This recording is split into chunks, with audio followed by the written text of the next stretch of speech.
going to call this meeting to order. This is the regular meeting of Tuesday, August 16th, 2022. Welcome all of you, and welcome back to our pro tem city councilman who's been out for quite some time.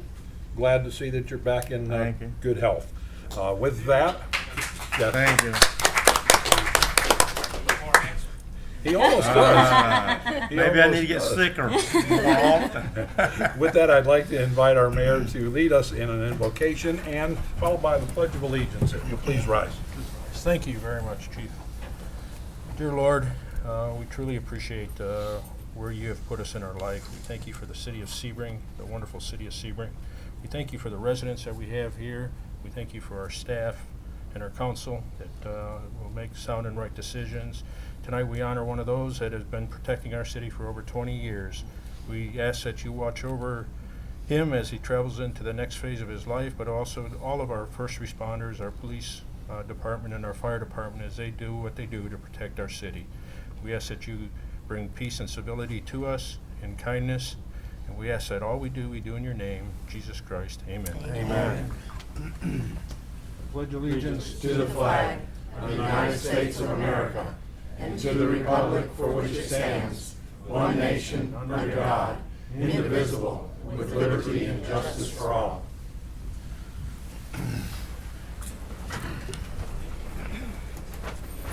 Thank you, Mr. Mayor. You're welcome. Appreciate that very much. Kathy, if we can go ahead and begin this meeting by calling the roll. Let's see who's here tonight. Yes, sir. Mayor Shoup. Here. Bishop. Here. Carlisle. Here. Mendel. Here. Stewart. Here. Detman. Here. We're all here. That's great. It is.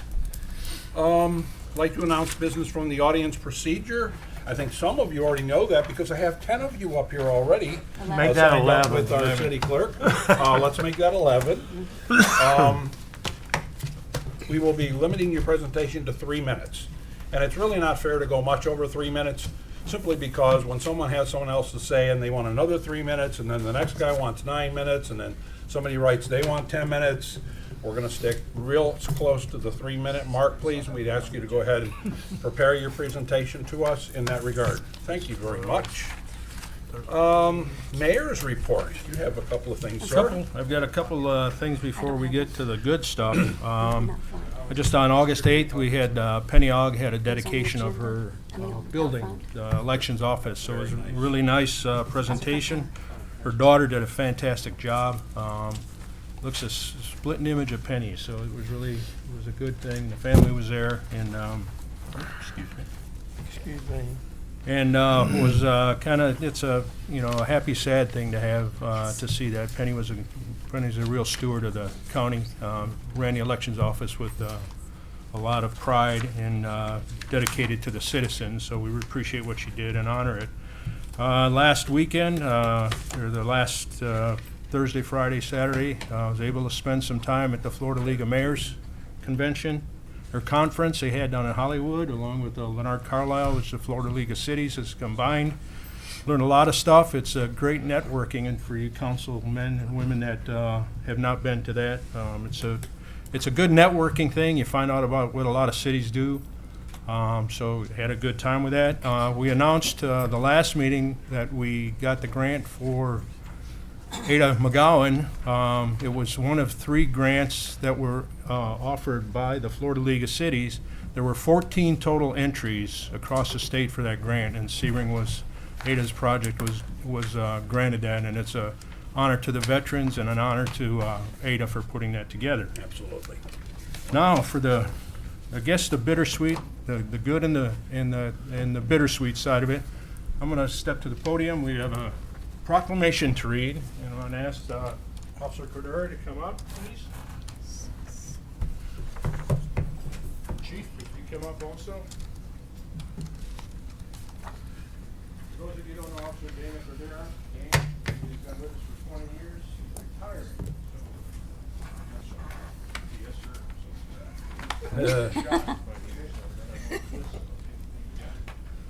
But there's a proclamation for your 20 years of service. Whereas Dana Cordero began his career with the Sebring Police Department as a probationary police officer in July 2002, and whereas Dana Cordero has served the and citizens of the city of Sebring and the department for over 20 years with honor and distinction. Whereas Daniel Cordero retired from his position on August 2nd, 2022. Now therefore be it resolved that the mayor, city clerk, and members of the city council of the city of Sebring do hereby convey their sincere appreciation for the years of dedicated public service rendered to the city and its citizens. In witness thereof, I hereunto set my hand and cause the seal of our great city of Sebring, Florida to be affixed on the 16th day of August, the year of our Lord, 2022.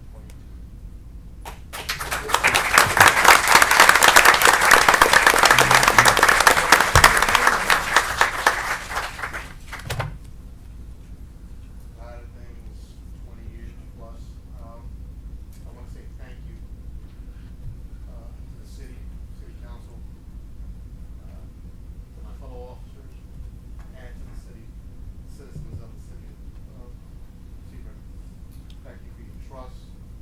Thank you for allowing me to serve you. Thank you as best as I can. My counterparts, thank you for your support and help. Thank you for being there when I need my help. We appreciate it. In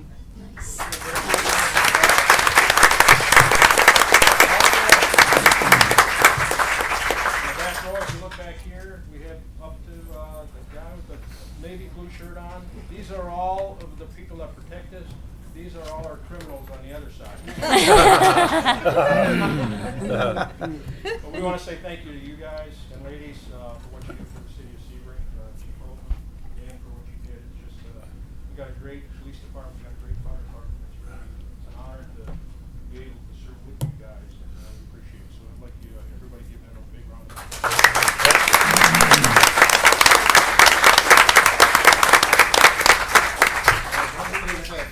Don't leave yet. We have official business now, 6B, so if you get your item.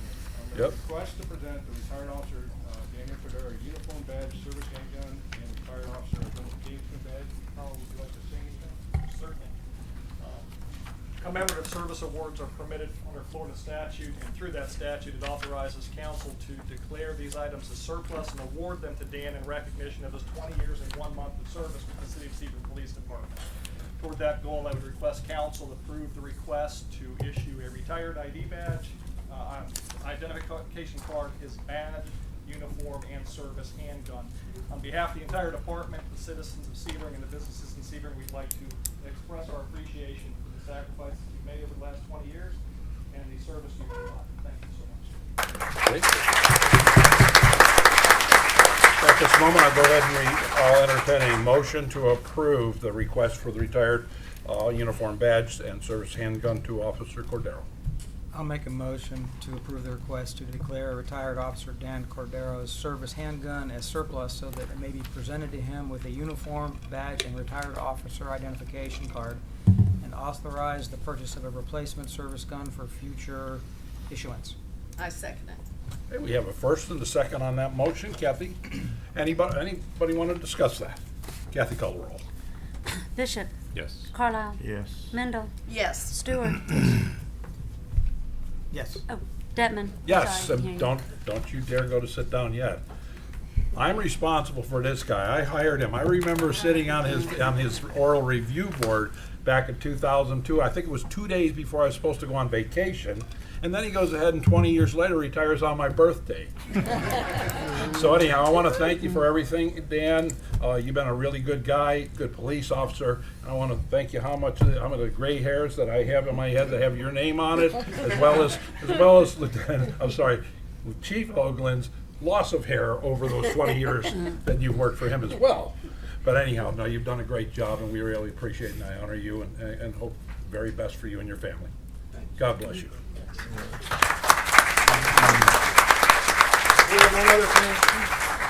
Okay. Get to the microphone.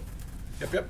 This weekend, don't forget, we have the Moto Surf and Moto Skate competition down at the pier. So at Jack Street Center.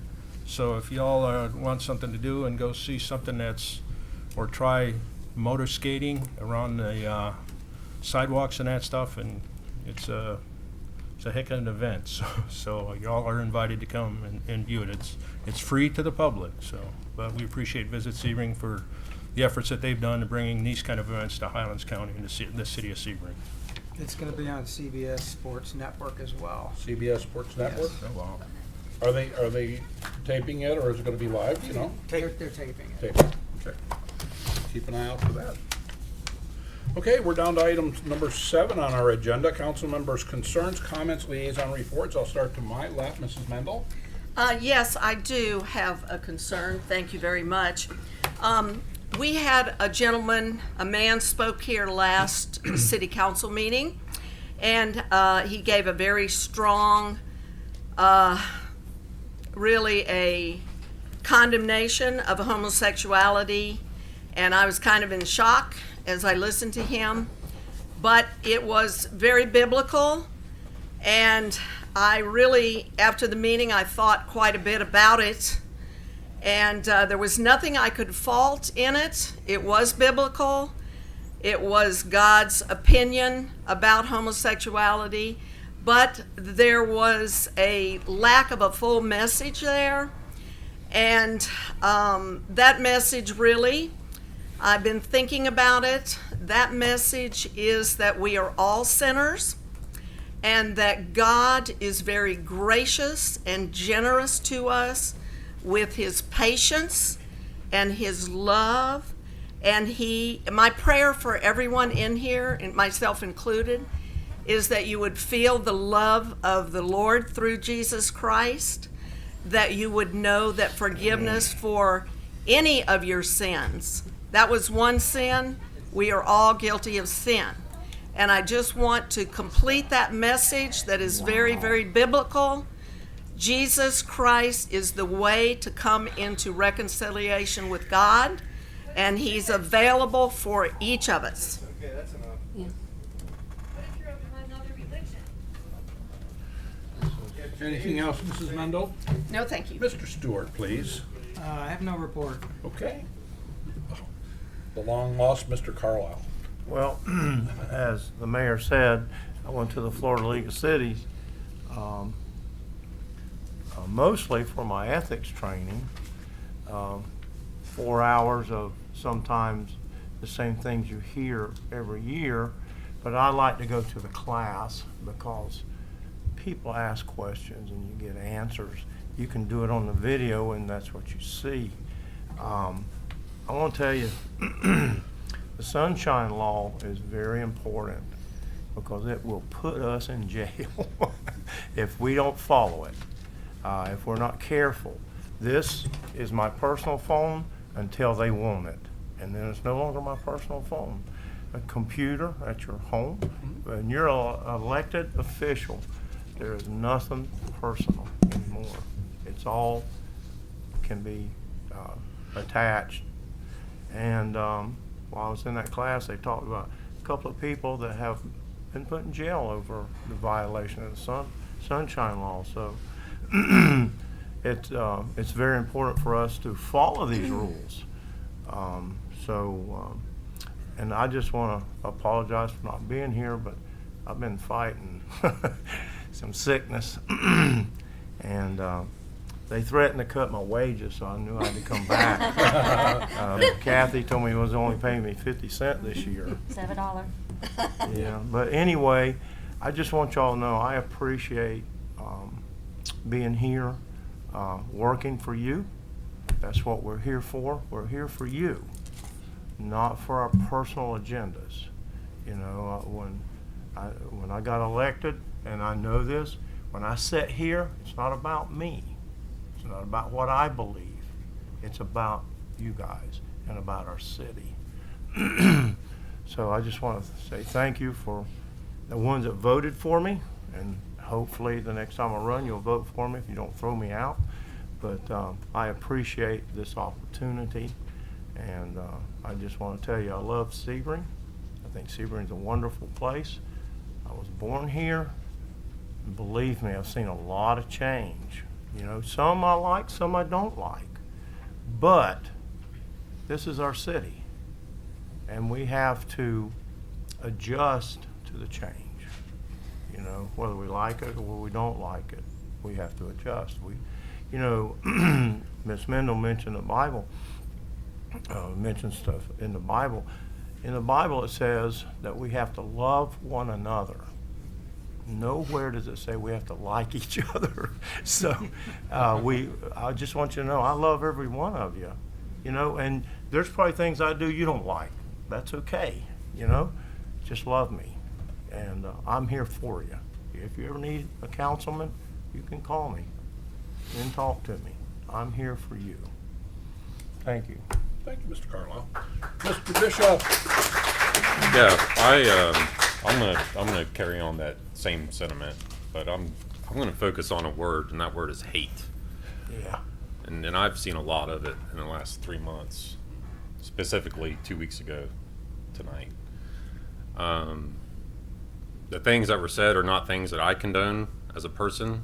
For some reason, a one-night event turned into some morphed anti-gay practice, and I don't know how that happened, and I'm sorry for anybody that's been affected by it. That's not something I condone, and the fact that they used George Sebring's name to express their agenda just baffles me, and I don't think it's right, because I can probably guarantee you they didn't know the man. Myself, I talked to his great-granddaughter, Cindy Sebring, yesterday, and she does not appreciate her grandfather's name being tossed around like that. Good point. I don't know how we got to this point, but I don't like it. You know, it all centered around a burlesque show, which is, I just can't get it. I don't understand the concept behind why that is so wrong. Just one thing, and the hate that has come out of that is hard to fathom.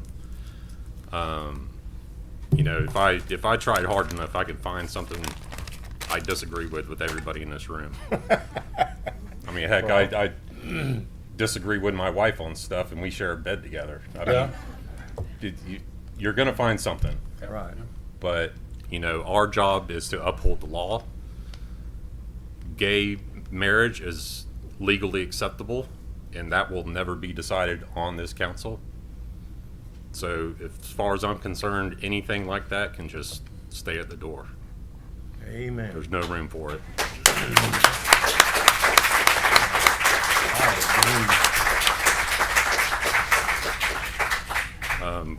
With that being said, I stand behind the Cadzels. They have brought a new breath of fresh air into this community, and I hope they're here to stay.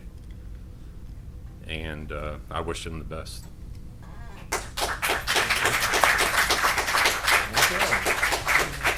Thank you, Mr. Bishop. Sir, may I say something? Go right ahead, sir.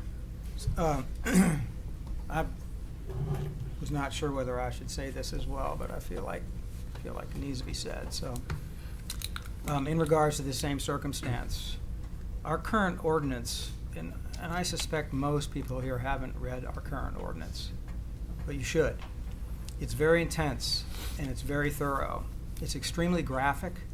It's graphic to the point that I don't even want to read it out loud. That's how graphic it is. It will not allow nudity or any sex acts at all. Zero. This ordinance that we have in the city of Sebring is actually more intense than the county's ordinance. The county's ordinance doesn't have the stipulation that says commercial, and it says that in our ordinance says commercial establishments that serve alcohol and those that do not are affected by it. The county's doesn't say that. It's my understanding also that the city of Avon Park is adopting the county's ordinance. No laws were broken at that restaurant. Zero. We've heard some of the people that were partaking in that burlesque event that they had to adjust their costumes to perform. What does that mean? That means our ordinance is working.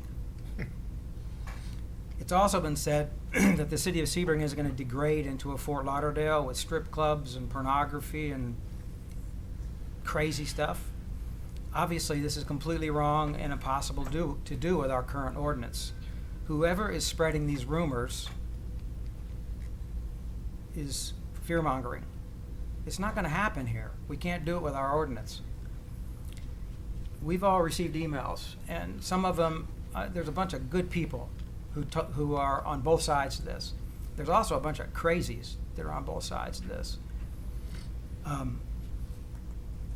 But I'm hearing these emails that are saying, or I'm reading these emails that are talking about R-rated stuff. Well, if you look up an R rating, you'll see that it allows nudity. Our ordinance doesn't allow that at all, period. It's also been said that these shows are corrupting our young people. I find that humorous for a variety of reasons. And first of all, it was for adults only, and it was a private show. Now, bear in mind, I don't like burlesque. I'm not going to burlesque. It actually disgusts me. But that's the way of life, right? Every young person in our community, every teenager that they're talking about being affected by these shows has a telephone. And that telephone will give them access to the most hardcore pornography or putrid stuff that you can imagine in seconds. So these shows aren't going to have that type of impact. Should we pass an ordinance to do something about cell phones? The answer is that's silly. So we have put a standard up in our community. This ordinance was written, I believe, in 1981 for this very reason. And once again, I'm not an advocate of burlesque at all. I'm not going to go, and I'm not going to recommend it to my peers.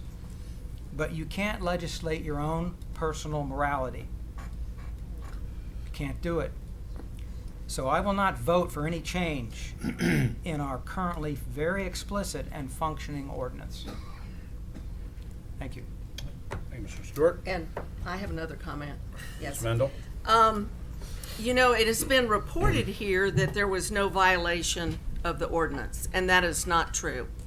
There was a violation of the ordinance. I saw it with my own eyes, and that was buttocks. And I got a picture of it, and I showed it to Chief Hoagland. He said it was a violation. What did I want to do about it? And I said at that time I wanted to think about it and try to figure out what to do. And in a lot of thought about it, I decided after a number of weeks to begin proceeding to enforce that. But there definitely was a violation of our city ordinance. So just to make that clear, I went down and began that process reluctantly, but it was a violation. Now, yes, it would be very silly to try to regulate cell phones, but to invite sexually explicit shows to be in our downtown area Not explicit. is not good for our community. One of the participants in the burlesque has an online porn site that is on Facebook. I'm not on Facebook, but a citizen sent me a screenshot of Fans Only, Misty Rose. Another person sent me No, there's a time and a place for all these comments. another citizen sent me a Facebook screenshot of witchcraft in the Monserc wine bar. And this is not a good thing for our city. George Sebring, I'm not using his name lightly. He would not be thinking this is a good thing. This, I've had it brought up before. I've tried not to say too much because we have a lot of business. We have our budget meetings. I can't talk to these guys at any time. And so there's no way really to discuss it without coming to the meeting. But our city and the CRA is giving a building to this business that has had 3 businesses. They own 2 now, and they own the Blue Lagoon. All have had sexually explicit shows. And I am against this coming to our Sebring Circle. Giving a building, when you cannot give a building to a faith-based Christian organization, but you can give it to an Irish pub that all the evidence shows that they're going to be bringing in sexually explicit shows. Now, I believe everybody up here, I can't help but believe you know this is not good for our city. But that being said, that is your decision. But I will be standing against this tonight and from here on out. This is not good for us. It was brought up by Mrs. Kadzow that she studies trends in restaurant with food and entertainment. Well, I'm here to tell you this kind of entertainment is nothing new. This has been from the beginning of time when Adam and Eve got kicked out of the garden. There's been an issue with this. This is not anything new. And I also would like to hear a report on the CRA. We didn't hear that last program. So I think I'm finished with these comments. The CRA, there was a very short meeting. There were design plans for a couple of new homes to be built, I think right back here. And then we talked about the what is it, the 301 on Circle Park Drive. That construction has You got their started. permit, right, Yeah. Don? Yep. So that was And pretty then much what it. about the old, the new business? Has it been decided what new business would go in the old Shoemaker Plumbing place yet? Or That was not discussed. no, that's ma'am. not discussed. Well, there you go. Any other council members' concerns, comments, or liaison reports? Hearing none, we'll move to consent agenda item 8. I would like to bring to the attention of council members that 8J, the Sebring Police Officers Trust Fund Deferred Retirement Option Program Benefit Enhancement is missing and has an amended portion under the requested motion that adds on first reading and presented and scheduled second and final reading for September 6th, 2022. Does everybody understand that? Okay, so with that, I'll entertain a motion that we approve the consent agenda items A through L. I make a motion that we approve the consent agenda, A through L. Second. We have a motion and we have a second. Anyone in the audience like to speak to anything on those items on this evening's consent agenda? Hearing none, Kathy, call the roll. Yes. Yes. Yes. Yes. Yes. There is no old business under item 9. A new business, a request for use of city property to host the downtown Sebring Farmers Market. Miguel Arguaro and Lisa Wingo, are you here this evening? Come on up.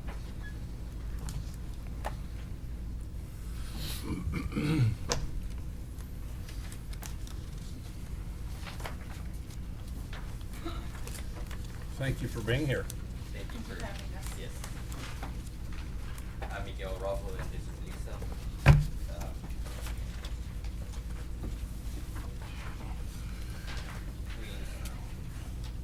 We started with the Sebring Farmers Market when it was under Jackie and Dan. And we first got our business started there. I sell produce and she sells her baked goods. And so as the time went on and we just grew to love the community and provide them with affordable produce and different types of arts and crafts and baked goods.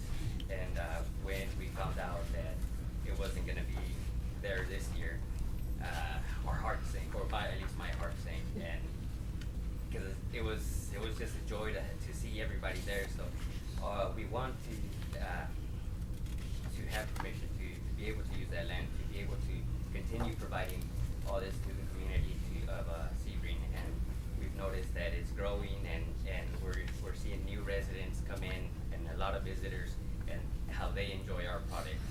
And we would appreciate it, the land. Okay, and do you realize that you have to provide us with a special insurance policy? We were notified today about them. Okay, it's a special insurance policy, special event, I should say, policy for at least $1 million that lists the city as an additional insured.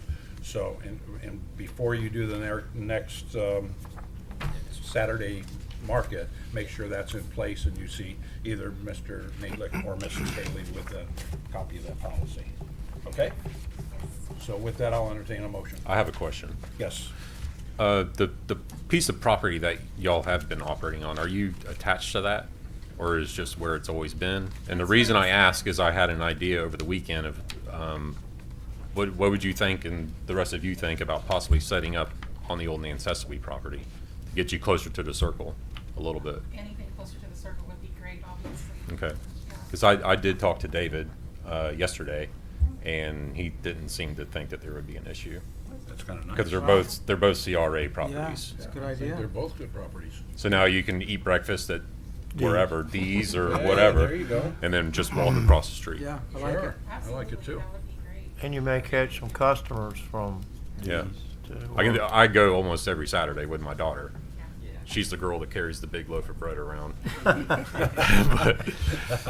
But yeah, we love it, and I'd love to see you closer to the We circle. would love to continue it. We just want to provide a wholesome activity for the community, and we love to interact with the community. So we're both very hard workers, and we want to see it Yeah. successful. Excellent. Yeah, thank you for doing this. Thank you very much. Thank Very you, nice of Dan, you for to take up starting that it. responsibility, yep. No, thank Yep. Jackie Andrews for working it. And Jackie, yes. You guys did a good job, and we appreciate what you guys did, Yep. but I think this is gonna Absolutely. excite. Actually, Dan had talked about last year about moving it to the Ancestry property, but I think Yeah. I think it's a super thing for, as long as there's not a building there, it's a good thing. And there is a And it brings it city right lot downtown, right so, behind. Yeah. Yeah, the parking Nancet- lot. yeah. I All right. like that idea a lot. What's that? I like that idea a lot. Okay. Fabulous. Any further discussion? Oh, I'm sorry. Go ahead. Sounds like a Mr. Bishop. Motion to Sounds approve like as presented, condition upon presenting the city with special event insurance for at least $1 million and listing the city as additional insured. Second. We have a motion and we have a second. Anyone from the audience like to chime in on this particular item? I'm sorry? Congratulations. Did I miss something? No. Kathy, call a roll. Yes. Yes. Yes. Yes. Absolutely. Yes. Thank you very much. Good luck. Thank you. Okay, item 10B, I have to open this up as a public hearing.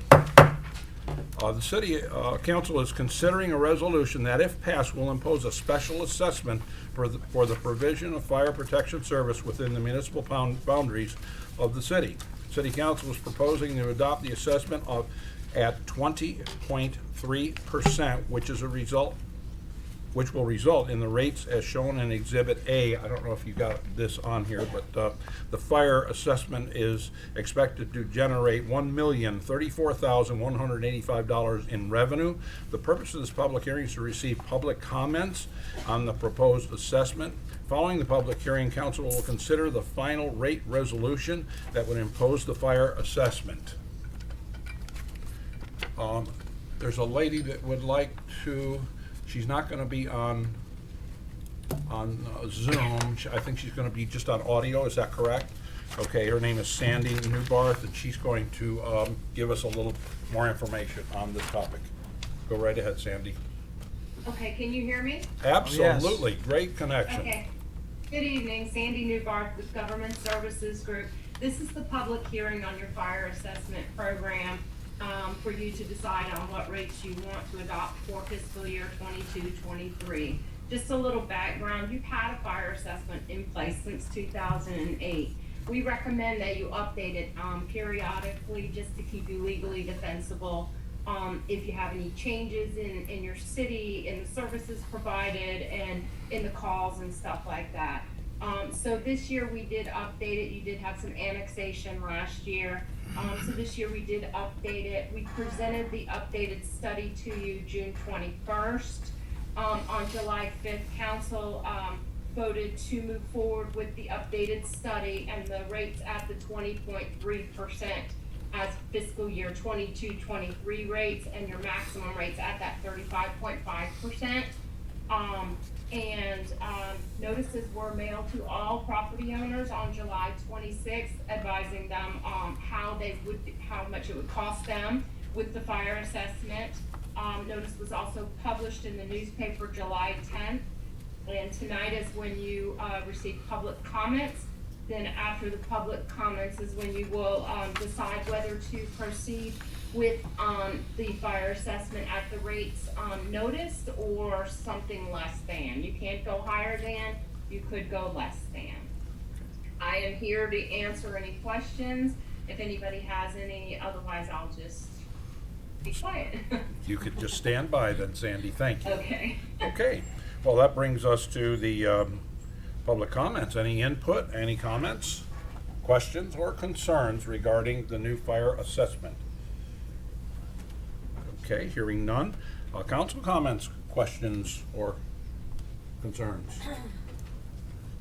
Seeing none, move on to the final, which is to adjourn this public hearing and go on to take a vote. Public hearing is closed. Now, Resolution 10C, 2022-16, the final fire assessment resolution. Here's your background. As your June 21st, 2022 meeting, council received a report prepared by Government Services Group updating the city's fire assessment. At your July 5th, 2022 meeting, council approved an initial rate resolution number 2022-11. These rates are shown in Exhibit A. Exhibit B is the final assessment resolution, which, if approved, will adopt these new rates. What is your pleasure, ladies and gentlemen, or would you like to have a word? If sir? I can read the title to Resolution 22-16. Yes, sir. Entitled, "A Resolution of the City of Sebring, Florida, relating to the provision of fire protection services, facilities, and programs in the City of Sebring, Florida, imposing fire protection assessments against assessed property located within the city for the fiscal year beginning October 1, 2022, approving the rate of assessment, approving the assessment roll, and providing an effective date."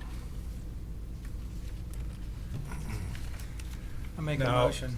I'm sorry, I just want to make one observation for our audience here and at home. The rate itself, Scott, can you tell us if the rate went from what to what, so people understand what what we're about to accomplish, hopefully? So depending upon category you're in, the residential rate is going from $101 currently to $115 That's a year. A year. Commercial rate is going from 4 cents a square foot to 5 cents a square foot. The industrial warehouse rate is going from 1 penny a square foot to 2 pennies a square foot. Yep.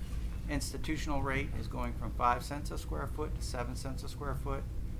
Nursing home rate is going from 33 cents a square foot to 81 cents a square foot.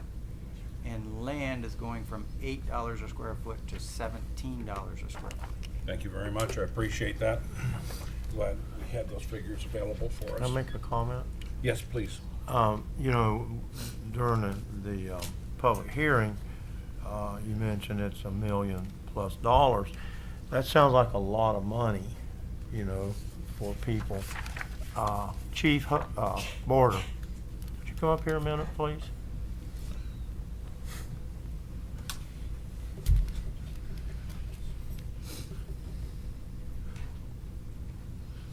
Chief's a pretty laid-back guy, you're putting him on the spot. Well, I just want some. This hasn't happened in a while. Yeah. You just sat back there and smile all the time. You just Kind smile. of give us an idea what a ladder truck cost. And we So- have two, and how old are they? Our oldest ladder truck is a 2003, and that truck when we bought it was about $750,000. And I haven't priced one now, but I know that to replace it's going to be between $1.5 million and $2 million. Yeah. Okay. Build time on one of those trucks now is about pushing 3 years, I think, is what I'm being told. So if you ordered it today, you get it 3 years later. Yes, sir. Okay, what about our tanker trucks? They're around what? They're Well- close to $1 million, aren't they? The one that we're going to talk about, hopefully the next council meeting, the total cost of it's going to be right at $800,000. Okay. The truck itself, and that's equipped. The truck itself is Well, you have to quote me on the equip number, them. You can't. 675. Yeah. Well, the reason I wanted you up here is because I want everybody to understand this. $1 million is a lot of money, but to just go buy a truck It's that gone. costs over $1 million. It's gone, yeah. You know, so we're trying, as your council and we're your employees. We're trying to keep your home safe. So that's the reason we have to do this stuff. And that's the whole purpose of this is to keep our firefighters safe, keep your building safe. What is the age of the newest ladder truck? We haven't bought one in a while, It's a 2013. 2013. And if you look around, people are wanting to build higher and higher, so we have to have ladder trucks. So thank you, Bobby. I appreciate that. Yep. Mr. Carlin, that's a very good point too, because when you think about it, you know, all we're really doing is treading water. I mean, when you boil all the fat out of it, you're not making money. We're There not ain't trying no to put fat. money in the bank. We're trying to keep up with the Joneses, so to speak, and keep some safe equipment on the road, along with police cars and everything else, garbage trucks, and you name it. But this specifically is for the fire. Right, and there's no fat. Yep, no fat And whatsoever. I have a comment too. Yes, ma'am. You know, it looks like with the nursing home, I hated to see it go up from 33 cents to 81 cents. But in learning about it, the nursing homes use a lot of fire services. So that's the reason, you know, I really hated to see nursing home expenses go up. But they use a lot of services, a lot of fire services. Now the land, I did have a little question, and I didn't notice it before then. Why would land jump from $8 to 17? Is it because it, you know, I mean, they have wildfires and things, but I didn't know why. Ms. Newbarth, maybe you can answer that question. Do you want me to answer that? Yes, That'd be please. great, Please. Sandy.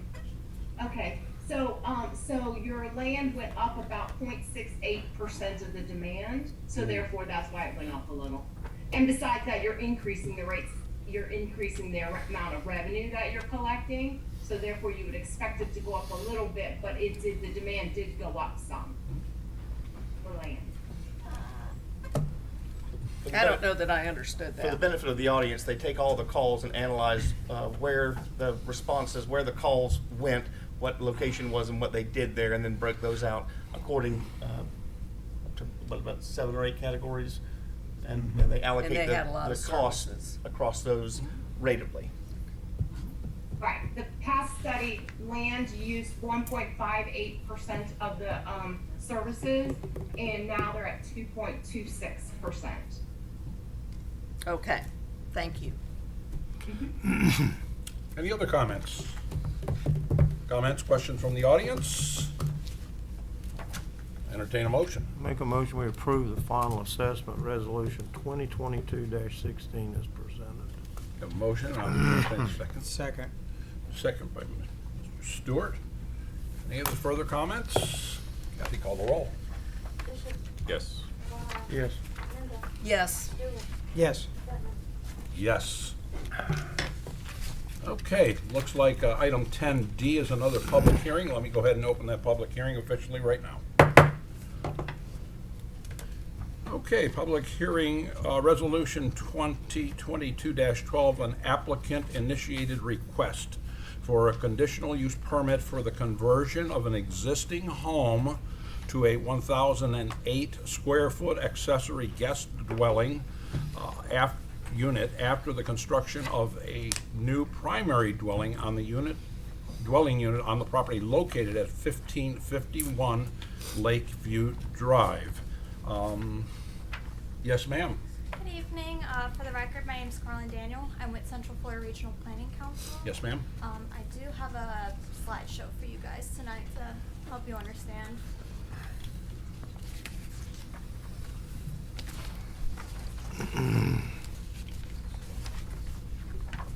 Almost. Almost there. And I failed to tell you that the reason for the purpose of the public hearing is to receive public input on a conditional use permit for that parcel located at 1551 Lakeview Drive for a guest house. Yes. So we are looking at a conditional use permit. Mark Goes is looking to get a conditional use permit for his guest dwelling unit. So a little bit of background for this property. Currently it has a 1,008 square foot home with a 520 square foot open porch on it and a 1,625 foot detached garage. And they're wanting to construct a 3,863 square foot single family home to the existing detached garage. It's currently a future land use of a high density residential with a zoning of R1AA, which is a single family. And kind of to give you a better idea, in the red you'll see the current home that they're wanting to change into the guest home, and then you see the detached garage and their home that they're wanting to build to the detached garage. And just a few more ideas of what the proposed guest house is going to be, and the proposed primary dwelling unit that's going to be built once they get this passed. And another image of what the house is going to look like. So some additional standards for approval. The accessory dwelling unit is 1,008 square feet, which is less than 50% of the proposed principal building. And then 40% of the 3,858 square feet is 1,543 square feet. So it doesn't exceed the 40% proposed primary structure. Let's see. The guest dwelling unit, of course, is 1,008 square feet, so it does comply with 1,200 square feet requirement for a R1AA. And then the applicant has confirmed that the dwelling unit, or the guest dwelling unit, will have the same roof line, siding, and color as the primary dwelling. Let's see, the applicant confirmed that the height of the guest building is 21 feet, and the new primary building will be 29 feet, which is under the 35 maximum allowed height in this district. And there's going to be no exterior stairways proposed for the building. For parking, it does require one parking, but the current driveway does allow 2 parking spots for vehicles. Okay. Utility connection is required prior to the certification of occupancy.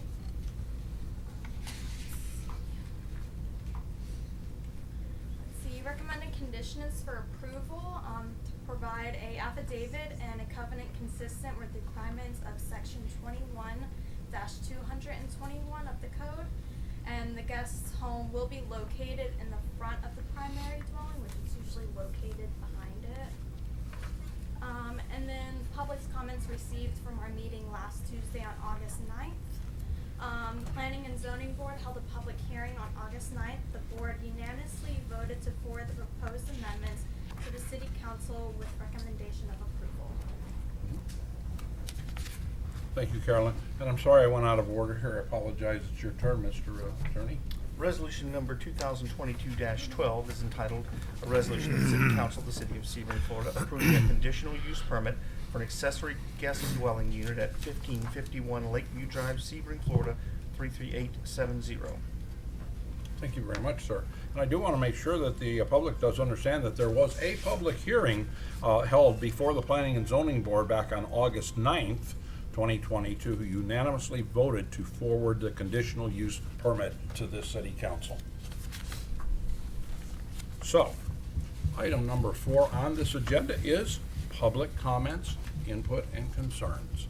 Anybody out there make any comments, questions, or concerns on this proposal? Mr. Waldron? Council, I would like to show my approval of this, and I'm all for private property rights, as always. Thank you, Michael. Stellar. Imagine that. I'll be darned, huh? I'm shocked. No, okay. At this point, are there any other comments? Otherwise, I will adjourn this public hearing. Although, help me out with this. I see there's a requested motion on here. I thought we would go Yeah. to, I'm sorry? I don't think that's supposed to be Well, on no, there. this is the amended one. Conducted after the public hearing, if you like. Okay, let me go ahead and close the public hearing at this point. And now, on your paperwork, there was an amended one that added under a requested motion to approve this resolution, number 2022-12, as just presented. So are we Make a ready? motion. I make a motion that we approve resolution 2022-12 as presented. Second. We have a motion, we have a second. Is there any further discussion?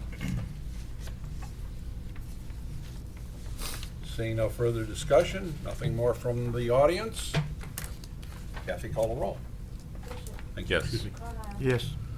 Yes. Yes. Yes. Thank you. Did a good job. Thank you, Carolyn. It's a lot of sweeping, Mark. It's a lot of sweeping.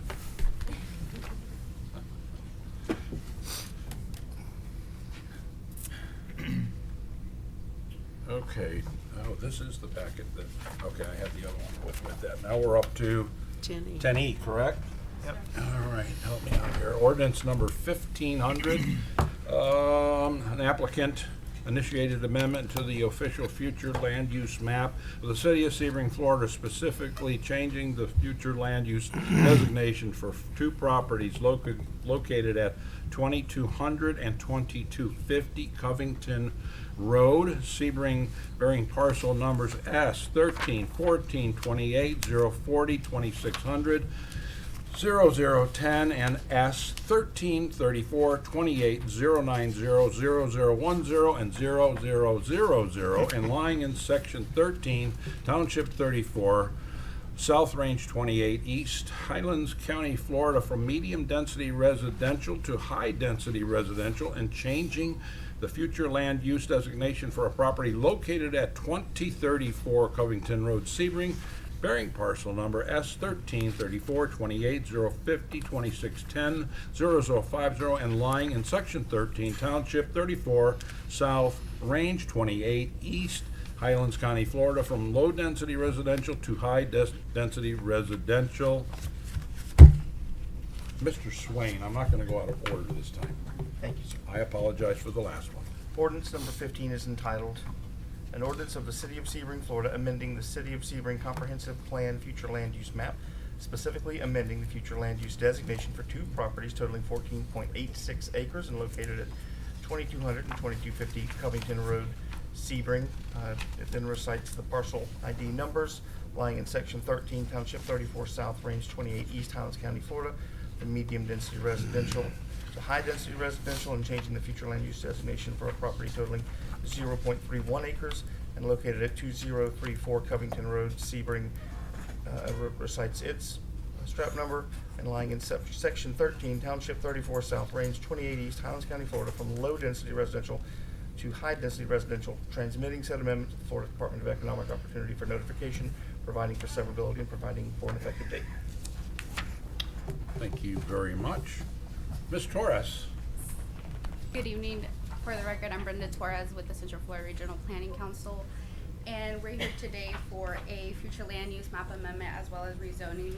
I will do just one presentation for both ordinance 1500 and ordinance 1501, and then you will individually approve or motion on them individually. So here we have the aerial photo map of the subject properties. The request was done by BHC Square Park LLC for properties that make up 15.17 acres in size. The location of these properties are 2034, 2200, and 2250 Covington Road. And the request is asking for a future land use map amendment to go from low and medium density residential to high density residential, and from a zoning of R1 and R3 to a PD to allow 275 apartment units with a clubhouse, pool, and other amenities. current future land use is low density residential, and that allows for 5 dwelling units per acre. And then there's also a larger section that's medium density that allows 5 to 12 dwelling units per acre. The proposed future land use for this project is for high density residential, which will allow 10 to 40 dwelling units per acre. Existing zoning is R1 single family district, which allows 4.3 dwelling units per acre, and R3, which allows for 12 dwelling units per acre. And the proposed zoning is a planned development district, which has a concept plan tied to it, and that would be to allow 275 apartment units, clubhouse, pool, and other amenities. We did a density impact analysis showing the change in density based on the future land use designation. You can see existing land use, what it allows, and then the existing for both low density residential and medium density residential, and then the proposed high density residential. While the density change does show 427 dwelling units, the planned development will limit this site to a total of 275 dwelling units at 18.13 dwelling units per acre. Regarding public facilities and services analysis, there is city water in close proximity to the subject area, as well as city waste sewer.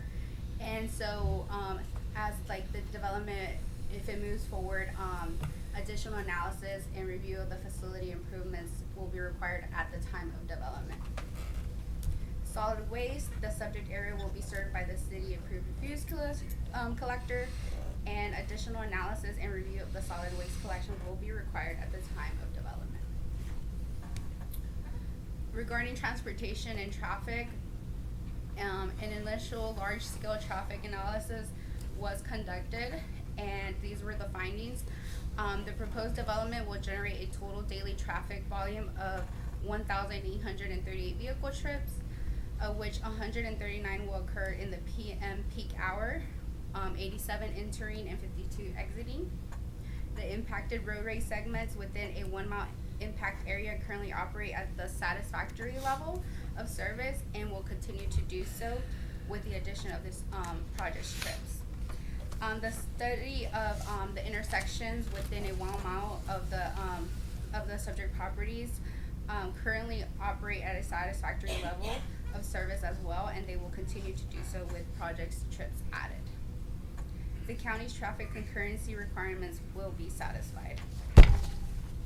Regarding public schools, there has to be at the time of subdivision platting and site development review, they will have to coordinate with the Highlands County School Board to acknowledge sufficient capacity for the proposed development of the 275 multifamily dwelling units. Regarding recreation and open space, section 26-257 of the code does require open space areas to be established in the PD zoning district, which the requirement is 30% open space. The applicant is proposing 44.4% open space, which meets that requirement. Of that, of those 6.74 acres that make up that 44.4%, 4.44 acres of that will be for recreation. Next, we will see the concept plan as well as an aerial, where you see those red circles. That kind of shows the proximity and that road access to those homes. There will not be any entrances on that west side of this project. All the access will be on the east side. So nothing on the Sunset Drive Correct. side, which is all residential. Correct. You can see that where the two access points are on the east side. So just to give you a little information about this concept plan, it does include 3 apartment buildings with a maximum height of 45 feet. The size of the units will range from 720 square feet, 1 bedroom, 1 bath, to 1,250 square feet, 3 bedrooms, 2 baths. And then, the project does contain open space, recreation areas, and walking trails.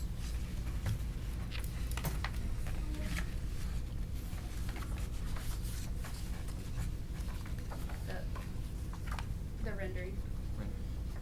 So this is just a rendering of what it possibly could look like. And then we do have conditions of development. Just conditions for consideration specific to this request are a maximum of 275 dwelling units may be allowed. No building on the site shall exceed 45 feet in height. All dwelling units shall have a minimum living area of 720 square feet per unit.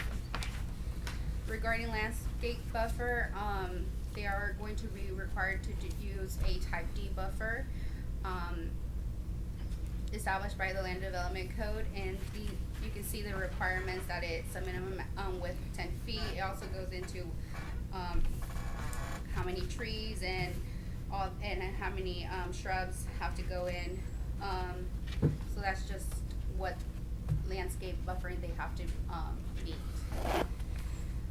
They also have to meet setbacks, which are as follow.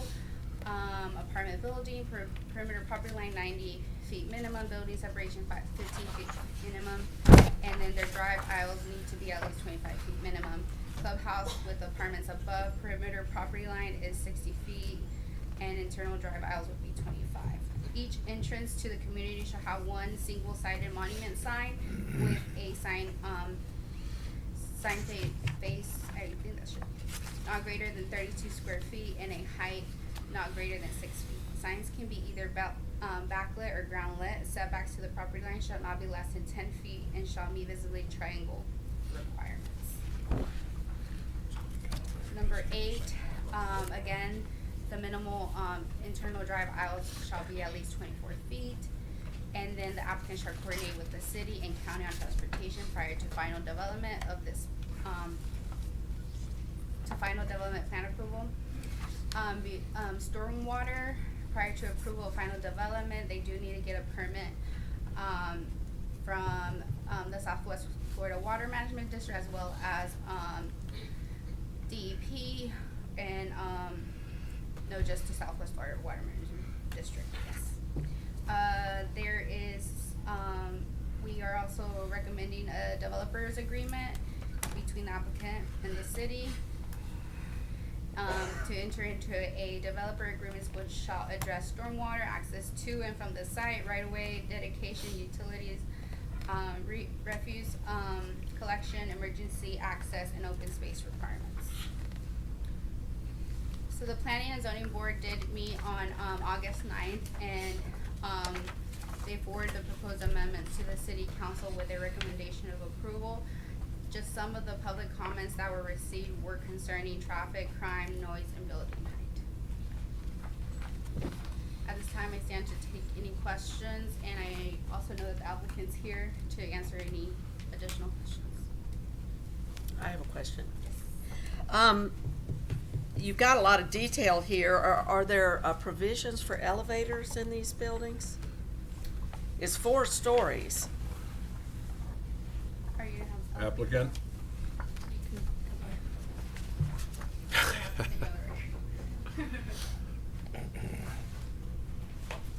Hello, Mayor, Council. Jeff Kennedy for the applicant. I have Mr. Sandberg here, who's one of the developers for the property. To answer that question, yes, there would be elevators if we went with the 4-story structures. All 3 buildings? Yes. And so you do plan on going to 4 stories then? We'll see. Well, that's all right, you'll be back here again. All right, thank you. There would be elevators and also stairways. Right. That meet fire provisions. Any other questions of the developer? Or his representative? Okay. Much needed. I'm sorry. Very much so. Needed Yeah. development. Yes, oh, very good. Any public comments? I think that's where we're at here. Oh, by the way, no, let me make a note. The city council will hold a second public hearing on this on September 6th at 5:30 PM, which is a regular city council meeting. Mr. Carlson, Hello, everyone. you look like Jeff Carlson, am I right? I am Jeff Go Carlson. right for the ahead, record. sir. Thank you, Council President, Mayor. And council former members. city councilman. Thank you. I wanted to get up and just speak against this. I did the same thing with the Bernie Little project about 15 years ago. City, county, Central Florida Regional Planning Council, all of our zoning boards spent hours and hours, months and months working on comp plan. I always view the comp plan as an actual plan that we look at and utilize as we're trying to plan for long-term developments. That plan included something called the North Sebring Sector Plan, which had a very well thought out, detailed plan for that entire area, already thrown out because of the Bernie Little Distribution Center. But this one will also have, I think, a major impact on that road and the traffic patterns that go through it. A couple of actual concerns that I have was the impact of the Bernie Little Development Center utilized in the traffic study? No. So Bernie Little already estimated when you approved that project a much lower traffic count than they're actually going to have. So I think it's very poor planning, especially on the part of the Central Florida Regional Planning Council, of which I was the chair for 10 years, to not utilize future developments that are already being constructed and about to open, and the significant impact that that's going to have on that road. And I wanted to confirm there will be no access to Sparkling Drive. And that will be part of the development agreement, that will be no access points other than off of Scenic Highway, I hope.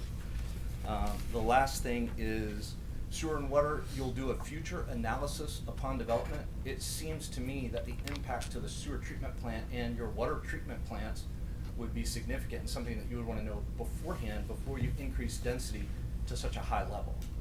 Not wait until the time when they're ready to turn dirt. That seems like it would be the cart before the horse. That's it. Thank you very much. Thank you, Mr. Carlson. Any other comments? Yes, sir. Yes. Oh, I'm sorry, I didn't see you, sir. That's all right. I'm shorter than I used to be. No. My name's Donald Carter. I'm a resident of the county, actually, because my property abuts the edge of this development, or the proposed development. And I want to echo some of the comments that were just made. Some of my concern about this is this land is going to house an additional 245 apartments. I think that's the right number. Is it 245, 275? 275, even worse. The density you need to consider also is the number of occupants per apartment. So, for example, if you're considering that a family in today's society is going to consist of 4 people or more, we're talking about adding nearly 1,000 people to a 14-acre property. The drain on sewage requirements, et cetera, is considerable in that context. I also want to complain, actually, that the planning board announced, there's a sign directly in front of my house, that there would be 2 hearings about this prior to a recommendation being made, one being on September 6th. The only reason I know that you're having a meeting tonight about this topic is because it was in the newspaper, but the public announcement, which I believe is required under Florida state sunshine laws, indicated that there would be 2 meetings. I couldn't go last week because I had prior commitments, so I was not able to present before the planning board. I'm concerned less about the crime, but I am concerned about the density, the height of the buildings, and the access to the area. The area in which I live is in fact a calm, peaceful residential area that the addition of 1,000 more people potentially to the area is going to have a significant impact on our standard of living in that particular region, and I think that's problematic. So I wanted to raise these concerns, and also my concern about whether or not the procedures that you're going through now are consistent with the open meetings law in the state of Florida. I think that's a particular problem in this particular realm. You're moving more quickly than the public announcements of how these debates would occur. Can I turn your concern over to Counselor here? So there's 2 public hearings, one August 9 before Planning and Zoning, and another September the 6th. I think this is not technically a public hearing. This is simply a first reading of the ordinance. So there are the 2 required public hearings. One hasn't occurred yet. That's the September 6th date here in front of council at 5:30. Well, so this is not a public hearing at this point? No, this one is not. Correct. Your Okay, public so- comment is welcome. Okay, but then we won't have you announcing that the public hearing is over? No, you had the public hearing last, whatever was it, Tuesday, I think it was? I'm sorry?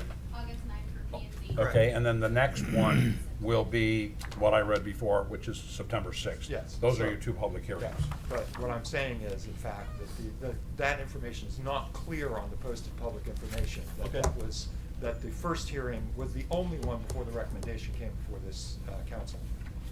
And I think that's problematic in terms of the procedures that you're following in this particular context. It has nothing to do with this, but I would echo the concerns that if you're going to be building a large number of residential units and so forth, you do need to consider what the drains and sewage and water, et cetera, are prior to them being instituted. I noticed that, in fact, the pictures that we had up here are being presented to you are pictures before the Bernie Little building was built, and it's been up long enough. In fact, the pictures that you can get off of Google Maps and so forth show the existence of that building now, I believe, because I was just looking the other day at them.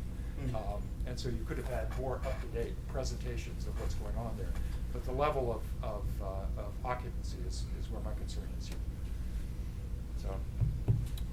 Is there a possibility or concern that we might be able to have an updated traffic study that would include the Bernie Little site directly across the street before we get to vote at the second hearing? I don't know how long that would take. I'd defer to the applicant to find out how long that would take. Yeah, do we have any idea how long that might take? I think that's a very good point that Mr. Carlson brought up, and to be perfectly honest with you, I didn't think about that. Thank you very much. I assumed, I shouldn't, that was done, and it wasn't. It's also, you need to consider the effect of what's happened with the Bernie Little building already. So Right, you're right. going to have a recreation center there, right? As well as warehouse facilities that are being planned in that area. And that recreation center, which they advertise on their signs, actually is going to draw more traffic, more individuals, and in fact create more sewage in that location than is outlined in the particular plan today. There's a lot of missing information. Basically, this is not a complete plan. Okay, Jeff Kennedy for the applicant. Okay, we do have capacity letters from the utility department that they have adequate capacity to serve this project using their data and everything, so that issue is been taken care of. Right. The reason we didn't include the Bernie Little facility in the study is because it's not open yet, so we can't really get any counts for that. You can take the study that they did and insert that, but that's really not realistic. So when we made this application, there's a part of the application that we have to take to the county engineer's office. And they have a choice of requiring a traffic study now or a traffic study at the time of development. And they selected at the time of development. We went ahead, we didn't even have to do a traffic study. Spent $8,000 to do it just to show that we're not ourselves severely impacting the road system. But there will be another traffic study done that will include traffic that is in place at that time when we go to actually develop the property. For what it's worth, that's generally what they require of all developments, because not every development is, starts right after the approvals are given. It may be a number of years, and traffic conditions may change significantly between approval and development. I have a comment. I would love to see our town stay little bitty and Mayberry and wonderful. But the fact is that we have a huge demand for housing, and I believe our city needs to be as favorable and welcoming to developers as we can be.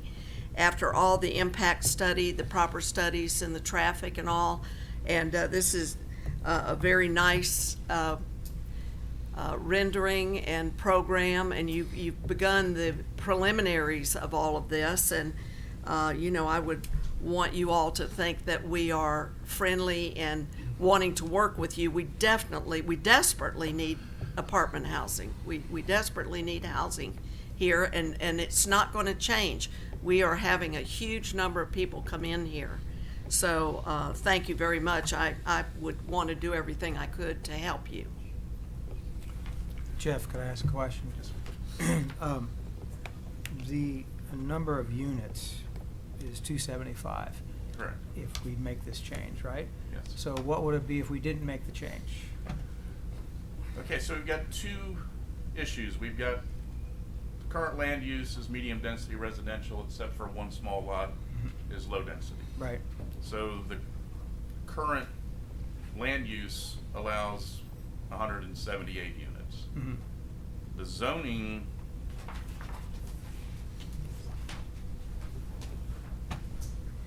the existing zoning R3 with a small lot of R1 Mm-hmm. allows 297. Okay, so units. in essence, this is less than what it currently is zoned for. Correct. And the 45-foot building height Mhm. is the same with what is existing and what is proposed. Right. Okay, thank you. Yeah. So you're not asking for any more than what's already on the books? No, we're actually defining Right. exactly what we can do rather Correct. than using the existing R3 zoning that we could do whatever we wanted without even coming to council. Gotcha. Gotcha. Mr. Carlson, did you want to come back up, Just real quick. please? See, Jeff Carlson for the record. I just wanted to say that I am definitely not anti-development or developers or growth. I've worked tirelessly for 25 years to help grow this county. But good urban and rural planning requires you to take a look at buffer zones, and they're designed for a purpose. So you have high density, medium density, low density residential, so that you're not going to end up with what you have, which is homes that have been sitting for 30 years on Sparkling Drive and Sunset Drive with a 4-story apartment complex right next door to them. That is not good urban planning.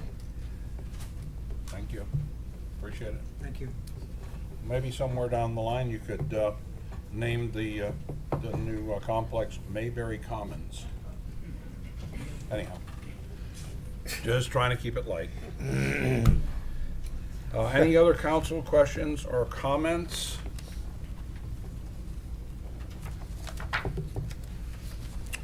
Okay, I'll entertain a motion to approve this ordinance number 1500 on first reading and schedule the second public hearing and the final reading for September 6th. Council? Yes. Go ahead. Jeff Kennedy again. Did we also need to read in? We will. We Okay. will. Just want to make sure. That's Yes, sir. this part, right? Okay, do I hear a motion to approve this ordinance on first reading and to schedule the second public hearing, which is the final reading for September 6th? I make a motion. We approve ordinance 1500 on first reading and schedule the second public hearing and second and final reading on September 6th, 2022. And I second it. Okay, we have a motion and a second. Any further comments from the audience? Mrs. Haley, call the roll. Bishop. Yes. Carter. Yes. Mendel. Yes. Yes. Benton. Yes. And with that, I will turn this next one, item 10F, ordinance 1501, directly over to Mr. Swain. You voted on the change to the future land use map. This ordinance regards the change to the zoning. It's entitled an ordinance of the city of Sebring, Florida, changing the zoning classification, specifically amending the zoning classification for two properties totaling 14.86 acres and located at 2200 and 2250 Covington Road, Sebring. It then lists their strap numbers and lying in Section 13, Township 34 South, Range 28 East, Highlands County, Florida, from R3 Multiple Family District to PD Plan Development to allow for 275 multifamily dwelling units with recreational amenities and changing the zoning classification of property totaling 0.31 acres and located at 2034 Covington Road, Sebring, bearing its parcel ID number, and lying in Section 13, Township 34 South, Range 28 East, Highlands County, Florida, from R1 Single Family District to PD Plan Development to allow for 275 multifamily dwelling units with recreational amenities, providing for severability, providing for conflict, and providing for an effective date. That's ordinance number 1501. Okay. Comments? Comments from the audience? What do we need to do next? A vote on 1501. Okay, for 10F, ordinance number 1501, I'll entertain a motion to approve ordinance 1501 on first reading and schedule second public hearing and final reading for September 6, 2022. Same as the last time around. We got to do it twice. Anybody? So I make a motion to approve ordinance 1501 on first reading and schedule the second public hearing and second and final reading on September 6, 2022. Thank you, And Mr. I Stewart. second it. I'm sorry? I second it. Thank you, Ms. Mendel. Any more discussion? Audience? Mrs. Haley? Bishop. Yes. Connor. Yes. Mendel. Yes. Stewart. Yes. Detman. Yes. Okay, that winds up new business. Thank you very much. Have a good evening. Thank you very much. Have a nice evening. Business from the audience. Do we need to take a break? Any of you guys need, or any of you ladies need to take a personal break for any reason? Because we have, I think it's 13 or 14? Yeah, we have 14 requests. Or anybody need to take a break? Or let's do this. How many hands want to need to take a break? Okay. Let's go for the We'll gusto. go with our very first one then, and these are in the order that they were brought forward to Mrs. Haley. And as I announced earlier, and especially because we have 14 this evening, and we have a budget workshop thereafter, we are going to be very strict on our 3-minute rule. The timekeeper is our astute and handsome mayor, John Shoup. So he'll give me at about 2 minutes, 50 seconds. I'll tell you you're at 10 seconds, and then we're going to cut it off at 3 minutes. Jennifer Quigg, please. You were the first one up here. Thank you, ma'am. The growth of downtown Sebring is what this is entitled. Good afternoon. My name is Jennifer Quigg. Thank you so much to the City Council members for being here, and also all of the members of the community for being here. I am a native Floridian, and I've lived in Sebring for over 7 years. I work 3 separate jobs in Highlands County. I'm a bartender at Monsterk Wine Bar. I'm a hostess at the Diving Earl Diner in Avon Park, and I'm also a to-go specialist at Olive Garden.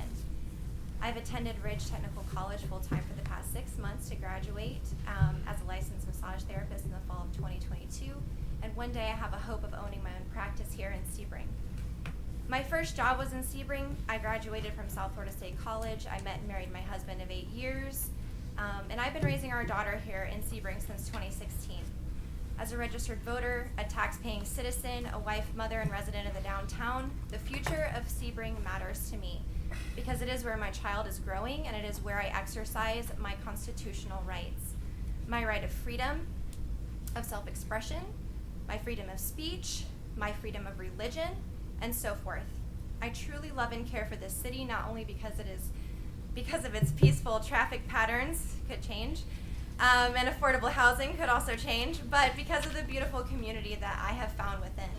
I found a loving home full of acceptance, art, and closeness in this city that many people have never had the opportunity to experience. In a larger city, you may find all the things that you want to do. However, you will never get the sense that you are family like I do at Monsterk Wine Bar and at Faded. As quoted by one of my regular customers, Rodney and his wife Lauren, that frequent Monsterk Wine Bar after moving to Sebring from New Orleans. Honestly, I couldn't agree more with Rodney. Monsterk Wine Bar, Faded Bistro, and the future Roanoke Hotel, as well as the artistic community that the Kadzows and their business partners have built in our downtown, is truly one of a kind and so tastefully done. They were created to make you feel like family so that no one feels alone. Monsterk and Faded Bistro and Beer Garden are places where adults can come and have good, clean fun in a safe and inclusive environment, and it is something that our downtown space was sorely missing. Thanks to the Kadzows and their downtown vendors, downtown Sebring has become a destination instead of a place to pass through. Just as we would teach our children to be accepting and sensitive to people of different races, genders, socioeconomic classes, and sexual orientations, it is also important to create a diverse downtown a space that meets the needs of all of its members. 10 seconds, dear. I applaud Tiffany Cadzo and their business partners for creating a unique and inclusive entrancing environment and venue that met a need that was unaddressed in our downtown. Thank you, ma'am. That's your 3 minutes. Thank you. Neil Goldman, Small Business in Sebring. Thank you, sir.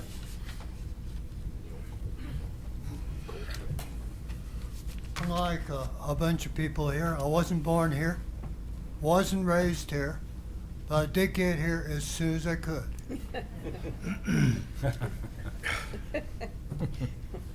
Praise God. Now, I'm not into gambling. I've lived in Florida for over 35 years.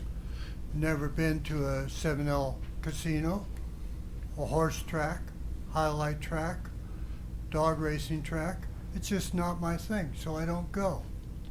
I don't make any effort to convince other people not to go. I don't suggest laws that they shouldn't go. It's their thing. They want to spend their money, waste their money, cool.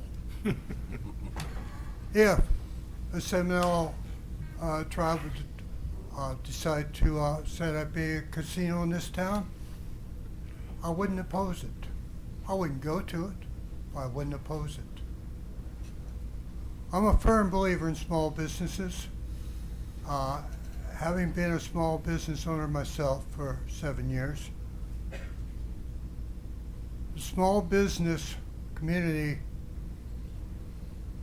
drives the economy of this country. When things are bad and it's time to get things better, after recession, after pandemic, it's those small businesses that provide the jobs, get the things moving once again. And I find it amazing that we have somebody on our council who wants to attack a small business which has made so much difference in this town. The folks at Faded and Monserk Wine Bar are successful.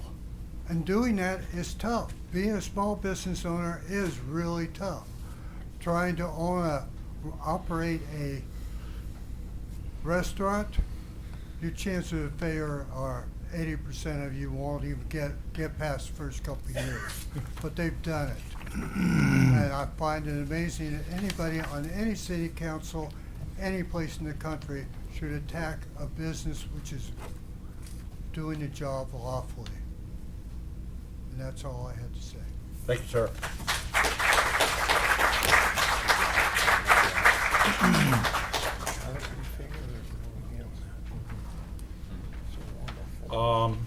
Third applicant here is Dale Gillis, CRA Facade Grants. Good evening, Mr. Gillis. Thank you. My name is Dale Gillis, and I'm going to talk about the Community Redevelopment Agency, CRA. Previously, I've commented on facade grants given to some very expensive upscale homes on Lakeview Drive. Tonight, I have more examples of facade grants on Lakeview Drive that don't deal with houses. In 2015, the CRA made 2 grants to individual units in the Fountainhead, a condo association at 2131 Lakeview Drive. One was made to number 702 for $3,000. The other was to number 906 for $1,747.99. In 2016, the CRA made another grant to a condo unit in the Fountainhead. This one was to number 108 for $3,000. In 2017, the CRA made 3 facade grants to the Fountainhead, totaling $9,529.96. One of the grants was made to the association for $6,000. 2 more grants were made to individual condo units. There was a facade grant of $529.96 to unit number 1000, and one for $3,000 to unit number 110. So, to sum up, here are 6 grants to the Fountainhead, 5 to individual units. Grants to the Fountainhead and its condo units from 2015 to 2017 total to $17,277.95. So I assume the purpose of a facade grant is to improve the appearance of the neighborhood. I don't understand the purpose of a facade grant to an individual condo. A condo unit doesn't have a facade. The exterior is the responsibility of the association. So, could somebody explain to me what's going on here? Because I don't get it. Well, anyway, thank you for listening. Thank you, sir.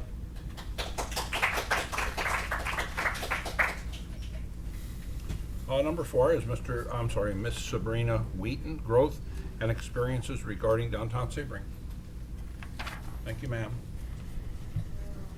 I'm Sabrina Wheaton.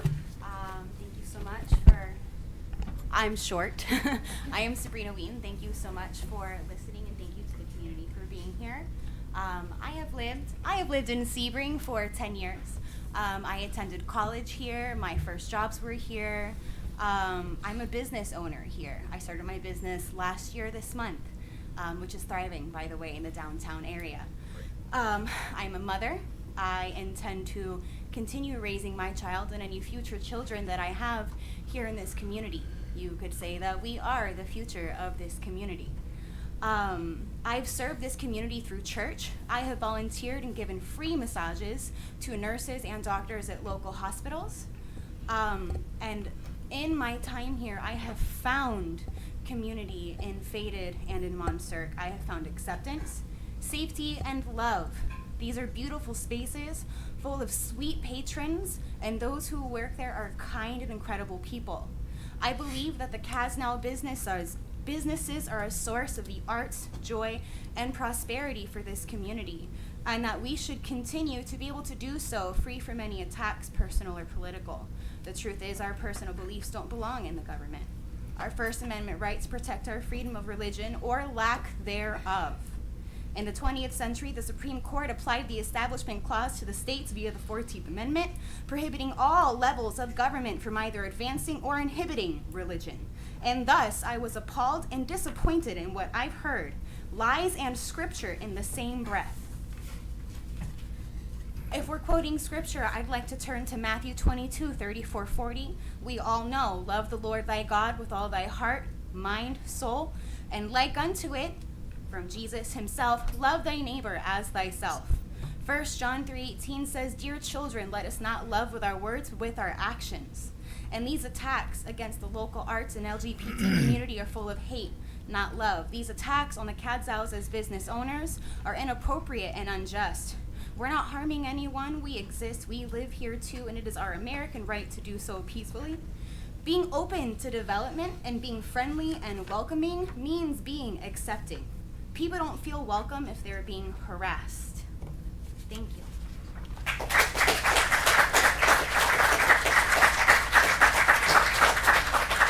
Thank you, Sabrina. Mr. Charles Howard, Community Civility. Yes, sir. Come on up. Making my way up, but don't start the timer. That's okay. You look familiar. For you, we're already at 2 minutes. Yeah. Okay. Let me know when it starts, and then give me a 30-second, if you don't mind, warning towards the end. Sure. Got some. Go. Go. Okay, I had this whole speech right now. That's crazy. I had to throw it away because basically you guys all addressed it, and I think that was great. Well done, very professional. I don't believe, Ms. Mendel, you professionally addressed it. I do want to talk about that. It's very concerning to me. I did warn you of shenanigans. They're getting bigger. This is universal law. This is how things work. When two people think they're in the right place, it's like two same-side magnets, too positive. I'm right, and eventually something's going to happen. What concerns me wasn't just the meeting of those people that came 2 weeks ago. It was the Barry Foster radio show that I listened to. What really concerned me was God. You kept saying several times, God wanted me to. To me, it's very concerning and dangerous because that's exactly what creates radical extremists. That's exactly what creates a martyr martyrdom for somebody trying to be a suicide bomber. Not saying that you're going to do that. No, I'm not suggesting that. God forbid if anything happens. But this culture of pointing fingers and preaching from the pulpit, it's so full of filtration of dogmas and hate. But yet you use this name in vain of Jesus Christ. I'm a theologian. I had practiced and studied the Bible since I was a baby. Praise I made my God. confirmation in the Catholicism. Praise God. Oh, well, praise Buddha. Praise Allah. Praise, how about King Kamehameha? Uamake e oka'ane i kapona. Very important. Listen to these words. The life in the land and its people are perpetuated in righteousness. This is my point. If you need somebody, I would love to sit down and have a conversation with you and teach you all about Jesus in the Bible. But remember, Jesus and all the words that the people that brought this whole beautiful Bible together, which I read from cover to cover several times, was made 325 years after his death. Okay, that was the Council of Nicaea. These guys that came together, pick and chose what books they wanted to put together and make this Bible, and it was the Word of God. If you went against it, it was heresy. But I would suggest that it made its way through the Dark Ages because of that we're repeating history again. This is not projection of love of Jesus. What's going on with whatever influence? I don't know how you got here, but obviously I think Sebring's going to be paying attention when the next voting comes around. But I just wanted to say, I don't want to talk too much, but the fact that you keep attacking Bob 30 Tiffany, seconds, there's Charles. obviously something that you have an agenda towards. Because there's other people in other communities that are doing the same things. And by the way, thank you again. This community is getting bigger and bigger and bigger from your efforts. But what you said on the Bob and whatever Barry Foster's the show about witchcraft. That's ridiculous. It's basically a simple way of being a witch. But by the way, if you're persecuted in the Salem witch trials by Christians, it's just a manipulation of using Charles. the energies that exist. Thank you, sir. And the epitome of black magic is being applied by. Enough said. Thank you, guys.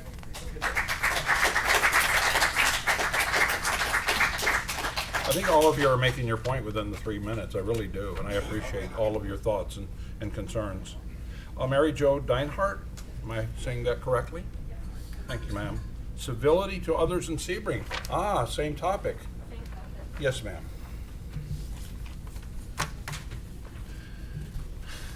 I'm short too, so can everyone hear me all right? Yes. Okay. Yes, ma'am.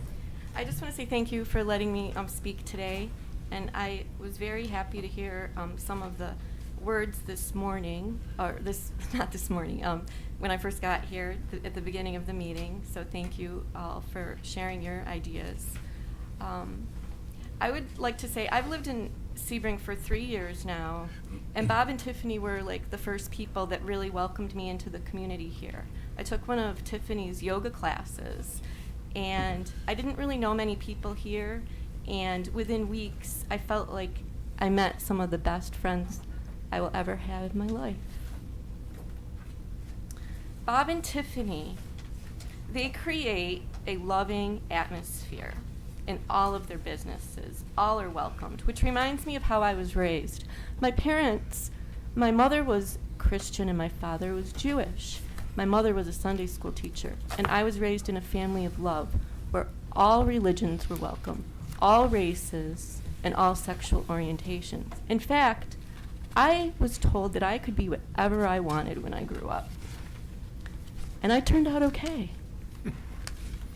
I'm all right. So everyone else kind of already said what I wanted to say too, so I just wanted to say that I really support Bob and Tiffany's efforts along with our arts community. They've created a wonderful gathering place that's filled with love and beautiful souls, sharing in the beauty of living. There is so much gratitude well and alive in this committee for what we have built and are continually building. I'd like to see it even grow more. As more people move here, we can help this town build a community and carry on those traditions that have helped build a nurturing and loving and dedicated family in Sebring. Whether attending our Faded Republic, Diving Girl, or Circus, the atmosphere is always artistic and fun, compassionate and loving. I'm already planning on booking a room for my God-loving parents when they come and visit. I can't wait for it to open. Can't think of anywhere else I would want to send my family or friends other than into the warm comfort and creative hospitality of Bob and Tiffany Kotso.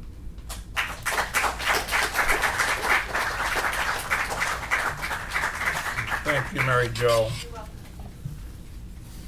Elena Gordon, Local Business Volunteer Opportunity. Thank you, ma'am. Hello, everybody. Yes, go Thank right you. ahead. Okay. Yes, my name is Alana. I was reared in Sebring, and I have been here most of my life. I am a daughter of 2 doctors that have dedicated their lives to serving this community. One of my parents, who happens to be gay, is still serving this community. They are married to an individual whose family has deep historical roots in Sebring, and they both are Christians, as is the family. My name is Alana, and I'm a nurse of 3 years, and I'm currently finishing my 2nd bachelor's degree. I love to create, educate, and give back. I am an artist, performer, an LGBTQ individual who has found safety amongst the LGBTQ plus community in this town and in the many individuals that can be found enjoying fine wine, art, food, nature, and music. I am speaking, as a young adult, about finding a sense of community at local places such as Monserc and Faded Bistro in Beer Garden. When I go into work, I put my personal strifes aside and meet each person as human being first. I strive to give the same level of care to all of my patients, no matter if they are Christian, Buddhist, pagan, transgender, bisexual, gay, homeless, a drug abuser, a parolee, a prisoner. It doesn't matter. I do not get to choose who I care for, yet I am determined to support their well-being all the same. This I also expect from my elected officials. I'm ashamed of how a member or members of this city council are creating a situation for good people when their efforts would be better served volunteering in the community. If you have this much time and energy on your hands and you're really interested in getting involved, the local hospice houses could really use your time and support. Cornerstone, Compassionate Care, Good Shepherd Hospice, there's volunteer communities. Check out their websites, highly recommend it. But basically, Bob and Tiff have really created another home for me, and I will be forever grateful for the expressions in our town as somebody who's gone to school here, middle school, or elementary, middle school, high school. I went to nursing school here. I work at Highlands here. They've just created such love and support for everybody. And change, no matter if we like it or not, is inevitable. It's uncomfortable. But it brings back growth and it helps us to become even better than where we are now, which is what we should want to strive for. Thank you.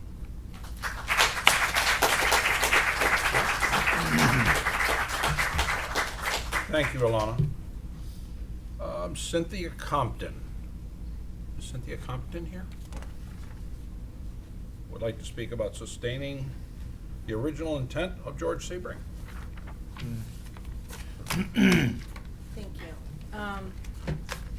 Mr. Sebring passed away in 1927.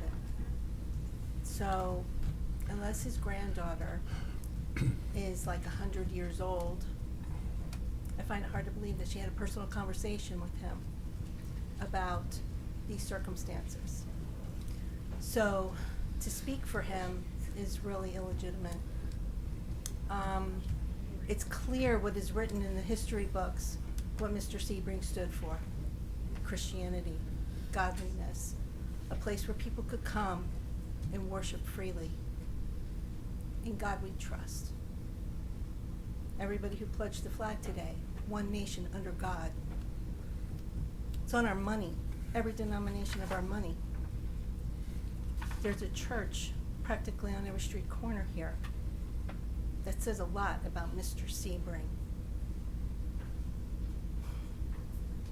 We want to talk about love. God is love. Unfortunately, the American people have such a weak, pathetic definition of love. People love their cars. They love hot dogs. They love this restaurant. They love the clothes. God is love. And his name is not Buddha. His name is not Allah. His name is the God of Abraham, Isaac, and Jacob, Jesus Christ, who died on the cross. So you want to talk about love. You want to talk about these people who think that they are sustaining love. Enter ye at the strait gate, for wide is the gate, and broad is the way that leadeth to destruction.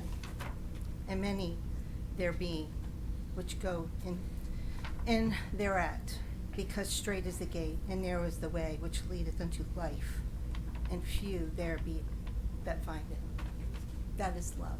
That we watch out for our brothers' souls, not for their fleshly desires. You think it's great, loving, to expose women like this? To have women put on display like this? What about your daughters? What about your wives? What about your nieces and your grandchildren, your granddaughters? That's okay for them? To have men gawk at them and look at them as a piece of meat? I am a creature created by God in his image. 10 seconds, Cynthia. You put yourself in a very delicate situation. You will be judged. You may get away with it here on earth. Thank you, There ma'am. will come a judgment.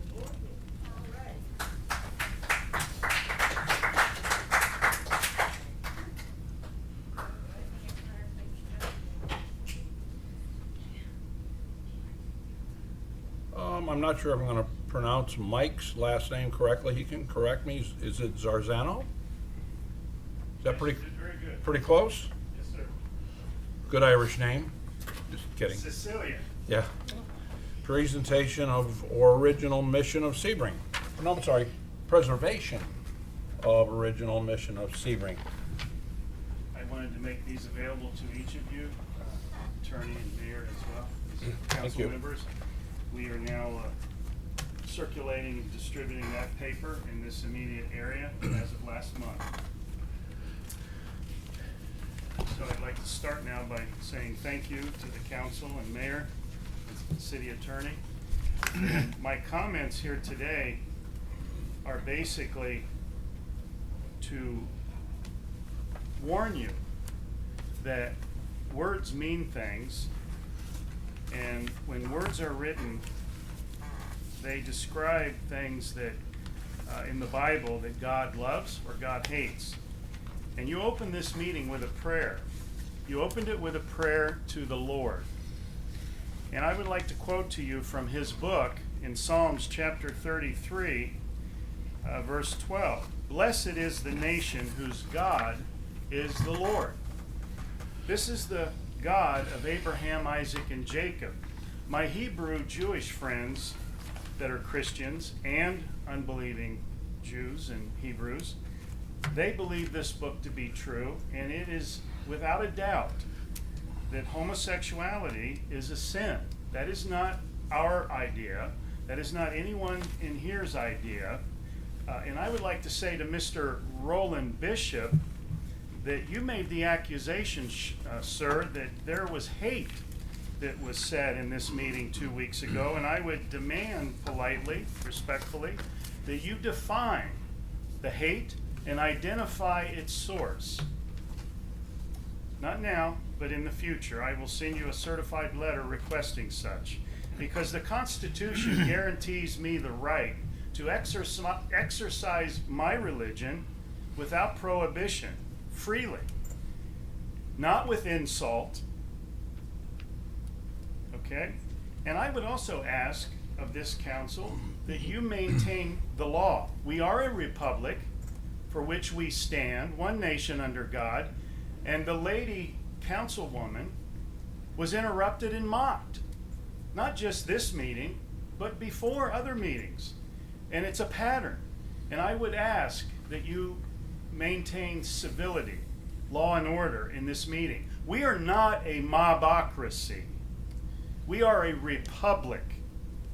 We're not a democracy We are a republic under rule of law. We were told in the messages today that we are to love one another, and we have to adjust to change. 10 seconds, Mike. No, we don't. We must love one another, but we don't adjust and compromise. Thank you, Mike. Your 3 minutes are up. Thank you very much. I appreciate it. Mr. James Dean.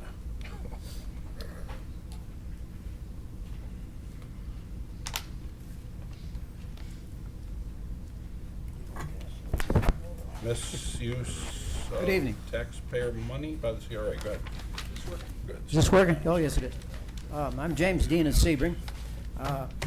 I would like to say, I'm not going to talk about religion. I'm going to say that George Sebring founded this city on religious principles, but I'll also say there may be 75 different churches with 75 different views, and if you would all pull together, you'd be a very powerful force. I would like to say that I may not, those who disagree with me, I may not agree with what you say, but I respect your right to say it and expect the same of you. I'm going to reach out tonight to the silent majority watching from home. And I know that there is a lot of discussion right now about the whole moral issue, but I say it's the tip of the iceberg, and the real problem is the misuse of taxpayers' money. So if you at home are asking, what can I do? Please get a pen and paper. I will give you some phone numbers. Do you have a pen and paper? First phone number is 866-966-7226. That is the fraud hotline of the state attorney's office. The second call is 850-717-8430. This is the Florida Department of Economic Opportunity Accountability Program. The third number is 850-717-8430. This is the Florida Commission on Ethics. Call them. They will send you a form and instructions to file an ethics complaint. The fourth number is 888-722-1275. This is the FBI Public Corruption Division. All four agencies will speak to you, send you forms or instructions to file online, but complaints must be signed and notarized, must be mailed and sent with your documentation. We may all know that an investor named Cynthia from Chicago offered to buy a two-story building on the Circle for $400,000 and spend $400,000 to restore it and open a family-oriented steakhouse with apartments above. CRA turned her down and is giving it away to a local business to open a bar with a hotel. Taxpayers would thus spend $400,000 to open a bar and a hotel. Now, I don't know if this is confirmed, but I heard this week that 10 seconds, the Jane. roof would cost $150,000. So CRA, I have heard, is willing to now spend up to $400,000 to repair this building, which would mean it would cost Time is up, Mr. Dean. Thank you. $800,000 to open a bar. Thank you very much. For trying to stay within the time limit. Leah Springman? Hi there.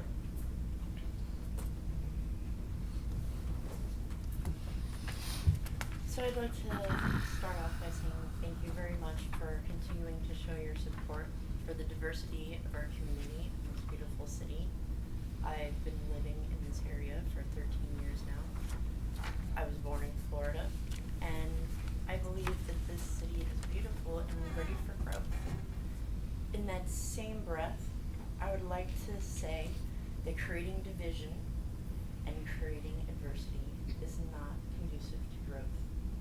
We need to come together with love and understanding. And I'd like to take a look at this antiquated ordinance being pushed on Bob and Tiffany Cazzo. Antiquated because in a commercial building, certain things are not allowed.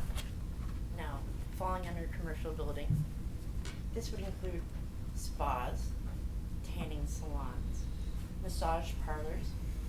How about tattoo parlors? So is it my understanding that we cannot perform certain services under these city ordinances? That we have to turn business away, say you have to go outside of the city limits to be waxed or bleached, to be tattooed or pierced? None of this seems conducive to sending business outside of our city. I don't see anyone in this council persisting these ordinances and any of these other businesses. So why are we going to persecute Bob and Tiffany Cazzo for no reason whatsoever? Police were there and observed no violations of the ordinance, and Ms. Mendel wants to go over everyone's head and enforce a photograph of an exposed buttocks. Well, what is this exposure exactly? Because in order to get a tattoo, you're going to need to expose some butt cleavage. In order to be pierced, you will need to expose certain body parts that are genitals. In order to perform certain massages and physical therapy treatments, you will need to expose your gluteals. So, I would like us all to take a very hard look at what is being pressed, who it's being pressed by, and why it's being pressed against Bob and Tiffany. Thank you very much for your consideration. I hope we can all come together with understanding and love.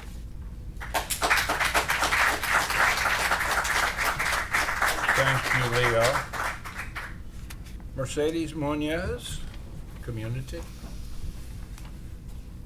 Hello, everybody. Hi there. Good evening. Thank you for how we started this meeting. It was really, really nice. It actually aligns with some of the things I said in my speech. So I'll begin. My name is Mercedes Munoz. I'm 31 years old, a resident of Sebring for my entire life.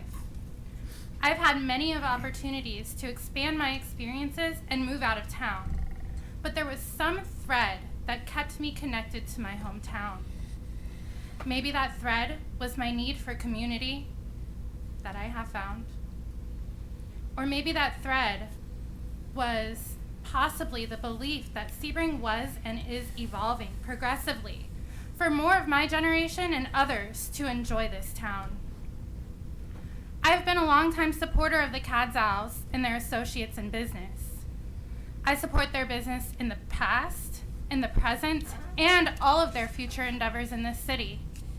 I believe them to be strong, empowering, entrepreneurial leaders who have and will continue to have great success in the city of Sebring and downtown area. As well as the success of their businesses outside of Sebring. For the last 4 years, it's been gratifying to experience the community that I've gained and that many others have gained in the safe, inclusive, fun, and exciting downtown businesses that they have brought. I'd also like to address that this is City Hall. It is not church. And speaking of churches, it has been brought to my attention that there are churches in this community that think to be above the walls of the Constitution created for church and state. In this public video, the pastor thanked Sister Terry for her spiritual warfare and standing up for what is right in the name of worship. It is here that I stand before this council and my townspeople to take up for what I believe is right. And I don't need to do so behind a congregation or any scripture. I'm doing so from the source of love in my heart. I know that the majority of this council is not here to do what's right based off of one faith or one type of people. The majority of this council is not here to do what's right for selfish agendas. And I would hope that all the leaders here before us all are here to do what's right for the peace and progression of this city and the people in it in the present day in time. I look towards leaders who are non-discriminatory, who are non-divisive. I look towards leaders who are supportive of the peace and growth of a thriving downtown economy. 10 seconds, Mercedes. I look to leaders who have made informed and educated decisions. Thank you for those sitting on the council who checked these boxes. Terry Mendel, please resign.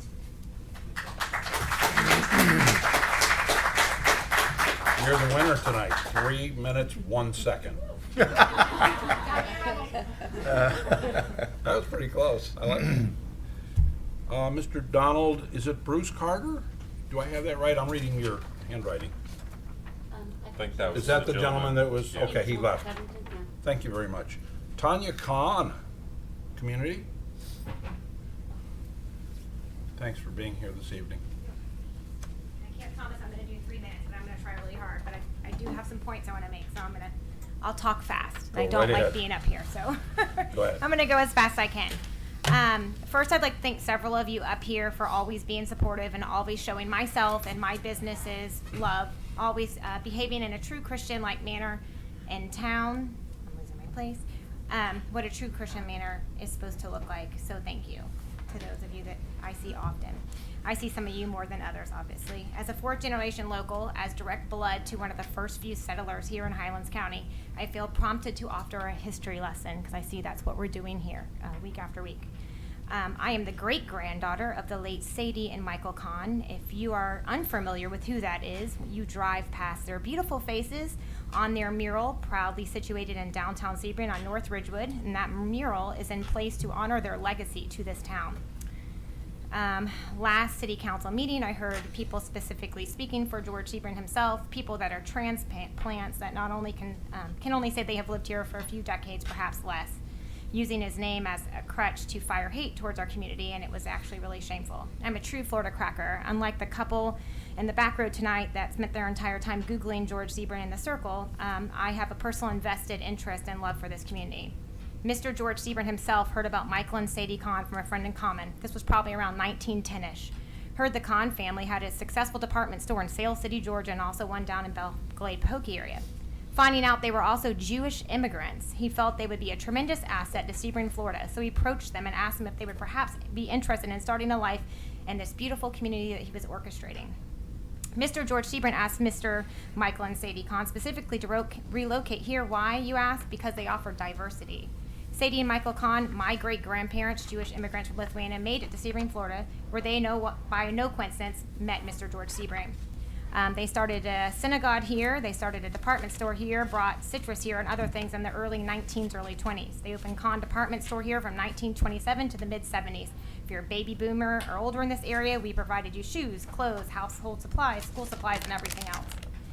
If you're also a local, your parents probably bought their fabrics from Annette Kahn, who was next to the police station on also North Ridgewood, and she sold you your fabrics.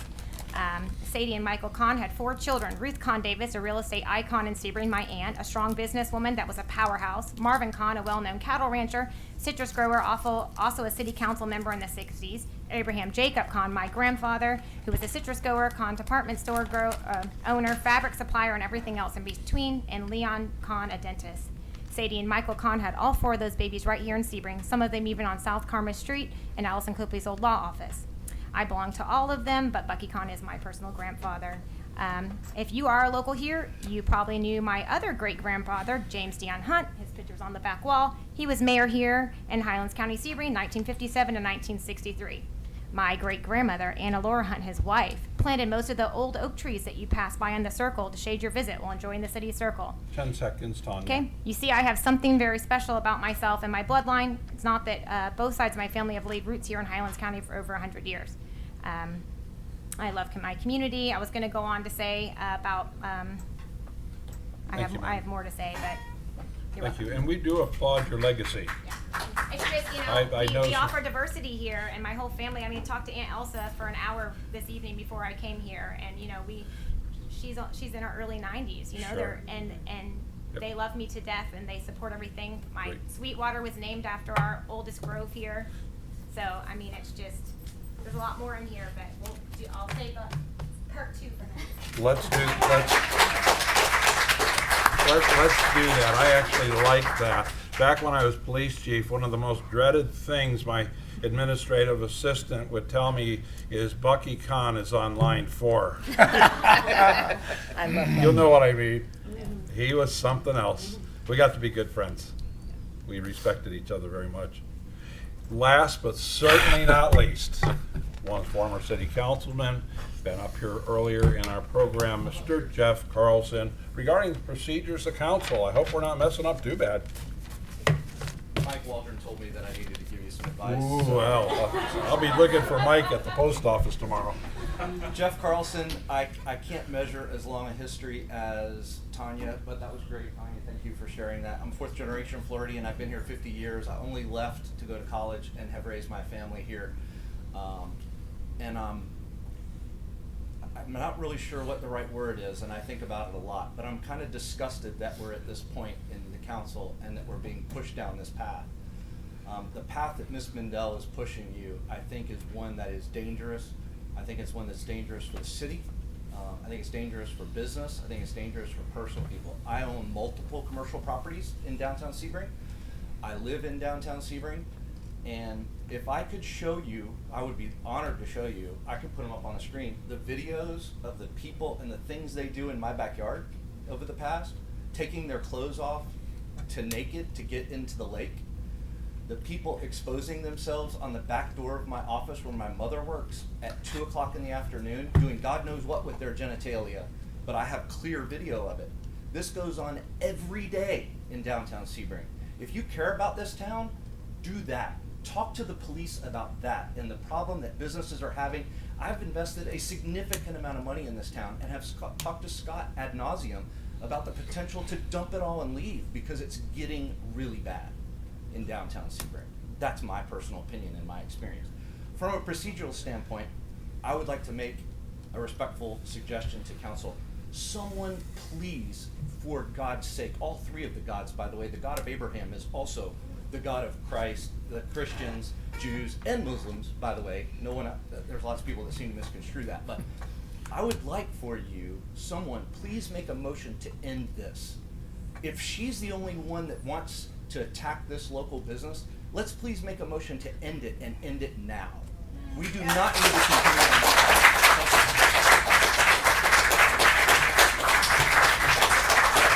I have a Thank you. Okay, hold it down for a second. Okay, before I wrap this up, I think Ms. Mendel said she had something she would like Yes, to I do. comment on. Yes, Go right ahead, I ma'am. do. I'm so grateful you've all come here. I want to make it clear, as a city council person, first of all, obviously you know I'm a Christian. And I love the Kahn family. I also have a rich history here. My great uncle is one of the people that was on the city council and has his picture up here. I love this community. I love all the people. I am a Christian, but the Lord God does not force himself on anyone, and neither do I. I'm a city council person for all of our city. And it is not hate to stand up for behavior that is not wise or good for our community. That is not hate. To be silent in the face of evil is to be complicit. Who are you to say what's evil? Well, what I'm standing against, and I'm so thrilled to hear that the Cadzals have made a wonderful community, but sexually explicit shows and witchcraft are something that I would be standing against. Not Your prayers are witchcraft. Do you not realize that? Ma'am, I'm sorry, you're out of order. When someone's speaking, we didn't interrupt you when you were speaking. Did you want to finish whatever you had to say, Mrs. Mendel? Well, I just wanted to say, I do not hate you. I actually am exactly like you. I think you're hardworking people. You are creative. You love our community. You're interesting. All the things I like. But there are certain behaviors that are not good for our community. And as a city council person, I am not standing against you. I'm standing against sexually explicit shows, witchcraft, and that's it. I'm not standing against tattoos, Buddha, any of that. The Lord God does not force himself on you, Ask him. and neither will I. Ask him. Excuse me for a moment.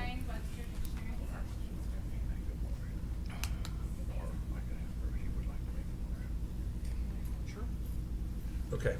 I was just conferring with our city attorney, just acting upon, hang on, I don't really want to cut you off.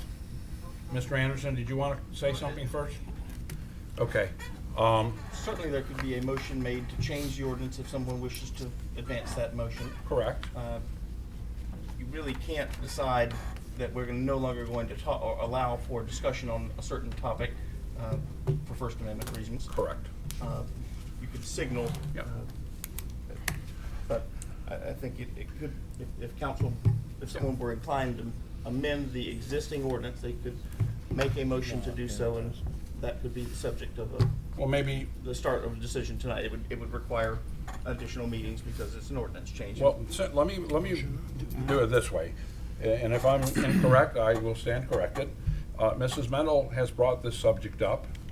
No one else on this council that I'm aware of has brought this subject up. So if you have a motion, Mrs. Mendel, you would like to make for this council to consider, we'd be more than happy to do it. Is that appropriate? Yes, sir. Okay. Do you have a motion that you You know, think that you'd like to I present? really don't exactly know where to go with this. I do agree that it shouldn't be against the law to do massages or to do tattoos if that's what you want to do, or breastfeed your baby in public. I'm not against any of those things.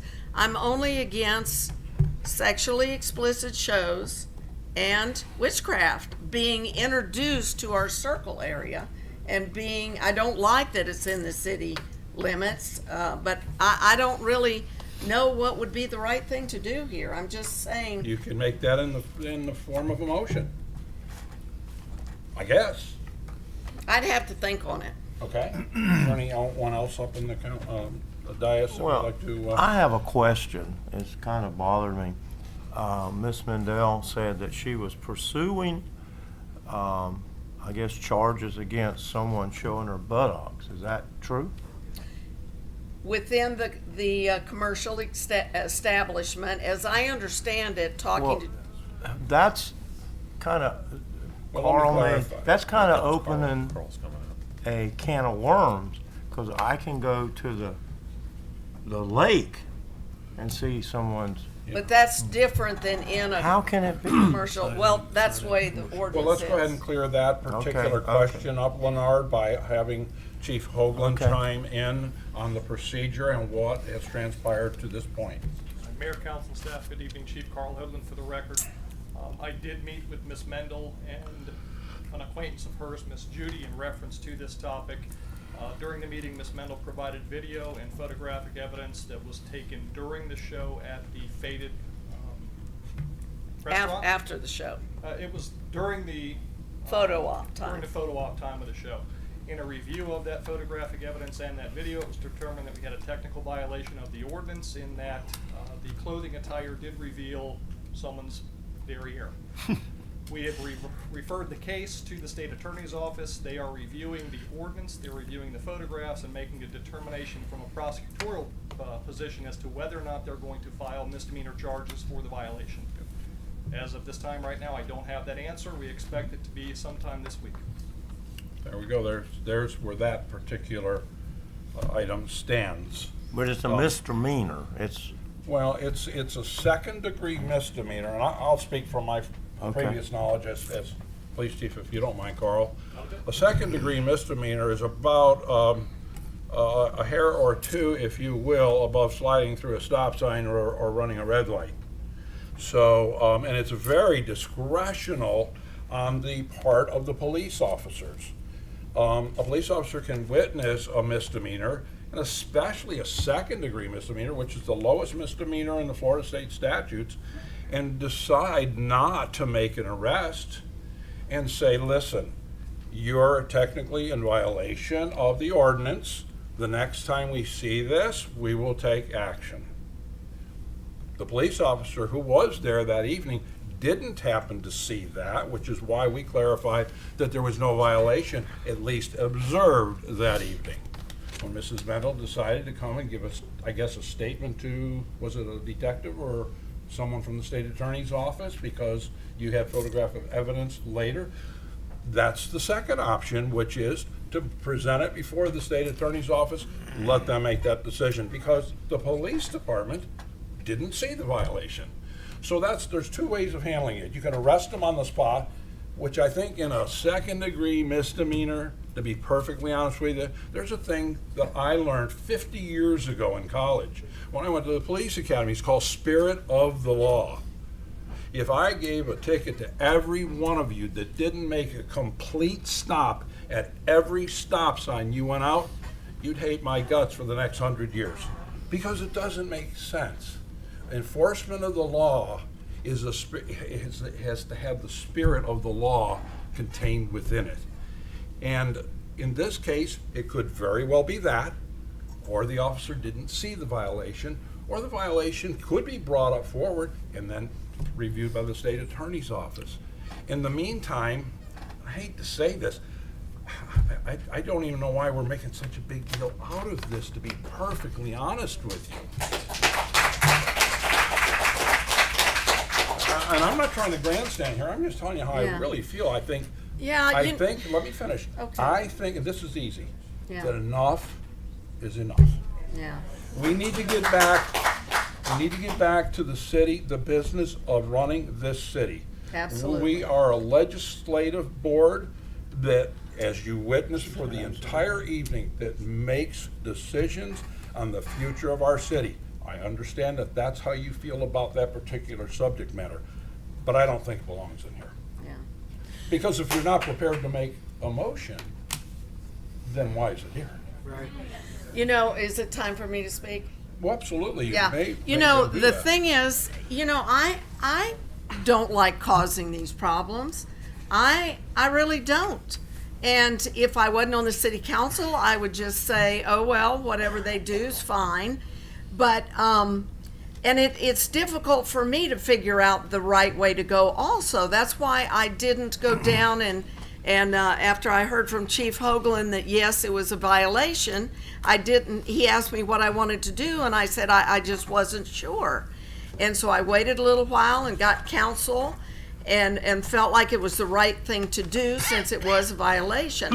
And I really haven't said much about any of this here and from the dais because I didn't want to interfere with city business. However, I have not the opportunity to discuss with you all, because of the sunshine law, of what's the best way to address this, or to say that my concern is this is going to be moving onto our circle. And our CRA is giving a business to these folks that have had 3 prior businesses where they've had sexually explicit programs. And I don't want to see that coming to our circle. So that's where I am. Am I prepared to do an ordinance right now? I really don't even know what that would look like. I've said that I do think, I don't want to see a problem with breastfeeding mothers, people giving massages, all that, but I don't even know how to properly, without some forethought on this, and really, quite frankly, some input from you guys on how to what would be a wise way to do this. Look, can I answer that? Can I answer that? Is that okay?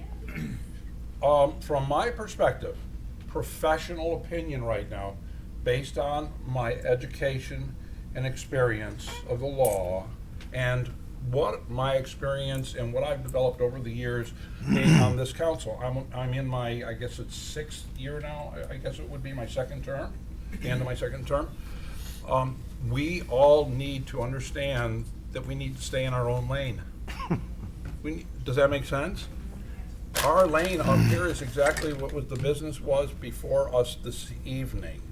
Our personal opinions. What if I said one day, you know what, we got a lot of things going on with China, don't we? Right? I don't want to see a Chinese restaurant anywhere in downtown Sebring. I'd be nuts to have to say something like that, because you'd all be yelling at me like you're yelling at Mrs. Mendel. I respect what Mrs. Mendel feels in her heart. I do, I honestly do. But it has no place up here, that's all I'm saying. I strongly disagree. This is the place for it. Mr. Carlisle, can I offer some clarification quick? You had a question about the ordinance and bathing suits and being out in public. Yeah. And the way the ordinance is crafted, it's on the premises of a commercial establishment. Okay. Which, from an enforcement perspective, poses a very challenging issue for law enforcement. Case in point, we have restaurants that are located on the lake. They have boat access, they have docks. You have people that are recreating out in the public in bathing suits. They cannot come to Don Jose's without potentially violating the ordinance. We've heard from the public over the last several weeks about issues that this ordinance creates, whereby people can't get tattoos, they might not be able to get massages, they might not have medical procedures performed without technically violating our ordinance.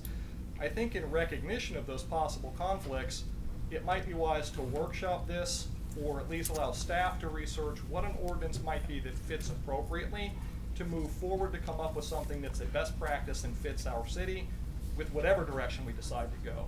But not to infringe on constitutional rights, not prevent people from the ability to get the medical necessities done they need to get done, and not put officers in a very contentious situation where they're potentially gonna arrest someone, deprive constitutional rights, charge someone, create hardship for them to enforce an ordinance that is a misdemeanor violation.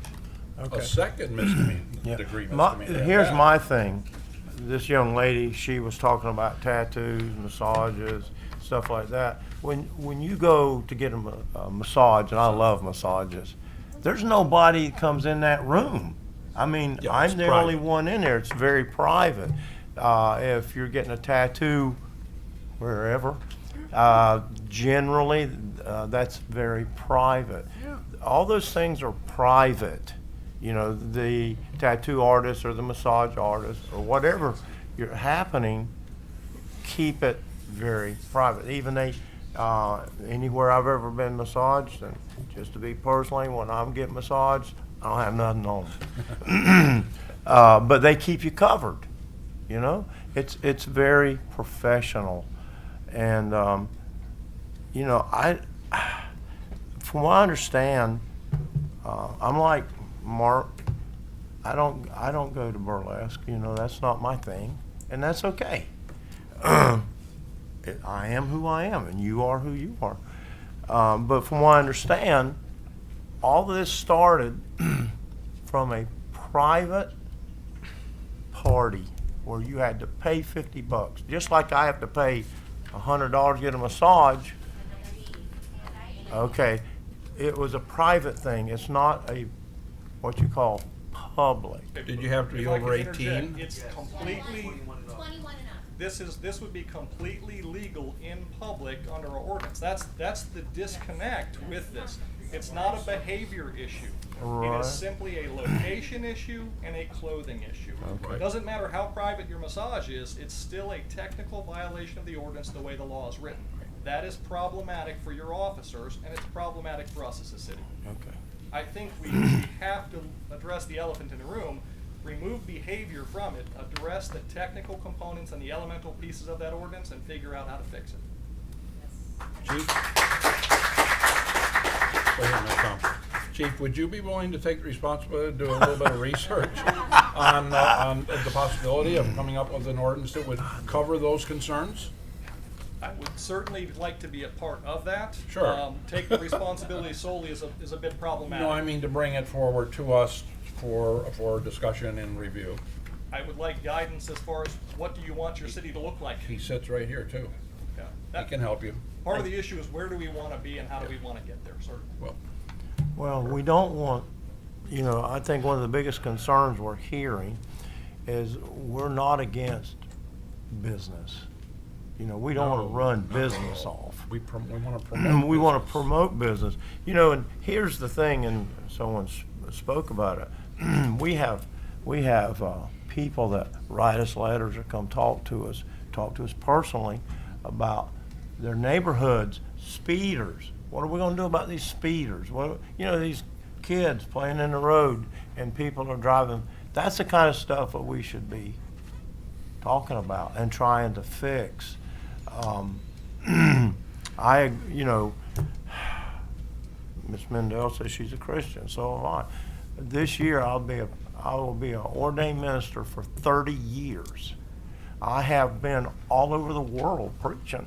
This little boy that was born and raised here in Sebring, and I used to call your Uncle Bucky. He was a real good friend of mine. Marvin's a good friend of mine. I've stood in Africa, and as far as I could see was people. I preached to them. Me, just this little boy from Sebring that wouldn't even give up and give a book report. We're not here to judge people. The Bible says that if you judge, you'll be judged. Judge not, lest ye be judged. Every one of us, when we go to heaven, we will be judged. Every one of us. So, I just want to say this, and I'm done. I used to enjoy being here. I enjoyed being a councilman.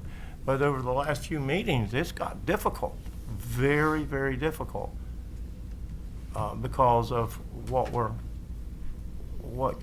keeps bringing and bringing and bringing. We're not against people. Well, I'm not. I can speak for me. I'm not against people. You know, I am who I am. You am who you am. And, you know, we need to love each other. That's what I said in the beginning. We need to just love each other and move on. I'm tired of this. So, I'm done. One moment, please. Mr. Anderson, did you want to speak? You were standing up there, and I'm sorry I didn't get to you. Do you want to come up? You were Please. before Mr. Mendel. Paul? And I'm sorry I didn't get to you before this conversation took place. He was waiting. Thank you, Tom. Paul, you got a red face right now, so. Well, it's because I almost want to cry, because I don't want to associate with a Christian. Before Christians, there was a group called The Way. And that's who I represent. When Christ was here, he spoke to 4 groups when he was on this earth. He spoke to his disciples and he told them all how to walk. In a conversation with you, I told you, you need to read the New Testament. See who Christ was speaking to in those times and take that to heart. I'm trying to cut this under 3 minutes because that garment you put on to fight spiritual warfare sometimes can be the garment of the Sadducees and the Pharisees who sent Christ to the cross. When we have that mindset, I want to go back. Jesus spoke to his disciples and taught them the way. He expanded on that. He went and talked to the lost. He didn't go into buildings to go after, pursue them. They mostly came to him. They came looking for him. Because this man, and if you don't know the Bible, that's fine. Go to history books and look it up. Because the man was real. He walked this earth with his disciples. Yep. The next people, he talked to them. He led them. Walked with them. People who were sick, he healed. The religious people went into a building and pulled a woman out who was in sin. We can say a burlesque show if you want, but it was deeper than that. If you want to go down that path. Pulled her out because she was having an adulterous affair. Pulled her out before Jesus. And he says, he without sin cast the first stone. And he sat down and started writing in the dirt. I don't know what he wrote, but I believe he started writing all of their sins, and every one of them walked away. And when he finished, he said, where are the people who accuse you? They were all gone. They were all gone. And he says, I don't accuse you either. Go and sin no more. And he told her to go and sin no more. Yep. That's the God that I serve. Mary of Magdalene. Last week, or 2 weeks ago, this man talked about Sodom and Gomorrah, how God destroyed it because it's so wicked. Sodom and Gomorrah was wicked. If we'll go into the book of Genesis, there was a man called Abraham. He changed his name. And he said, God, if 50 righteous people were in there, would you save it? God said yes. Paul, can you wrap it up for us, Yes. please? He went all the way down to 5. Or 10, I'm sorry. He went down to 10. If there's 10 righteous people, will you save it? And he said yes. Yep. He still destroyed it. That tells me that only left was self-righteous people. And I believe we're getting to a self-righteous stage in this thing we call Christianity, that we're walking in the wrong way, not the way Christ did. The fourth person he spoke to was government, and he remained silent. Thank you. Thank you, Mr. Anderson. Mr. Mendel will be the last Yes, to sir. speak. Tom Mendel. Mr. Dittman, I would like to make one correction. You indicated that Mrs. Mendel, or Councilwoman Mendel, brought this up herself. Please, it was concerned citizens of the community that brought this to Councilwoman Mendel.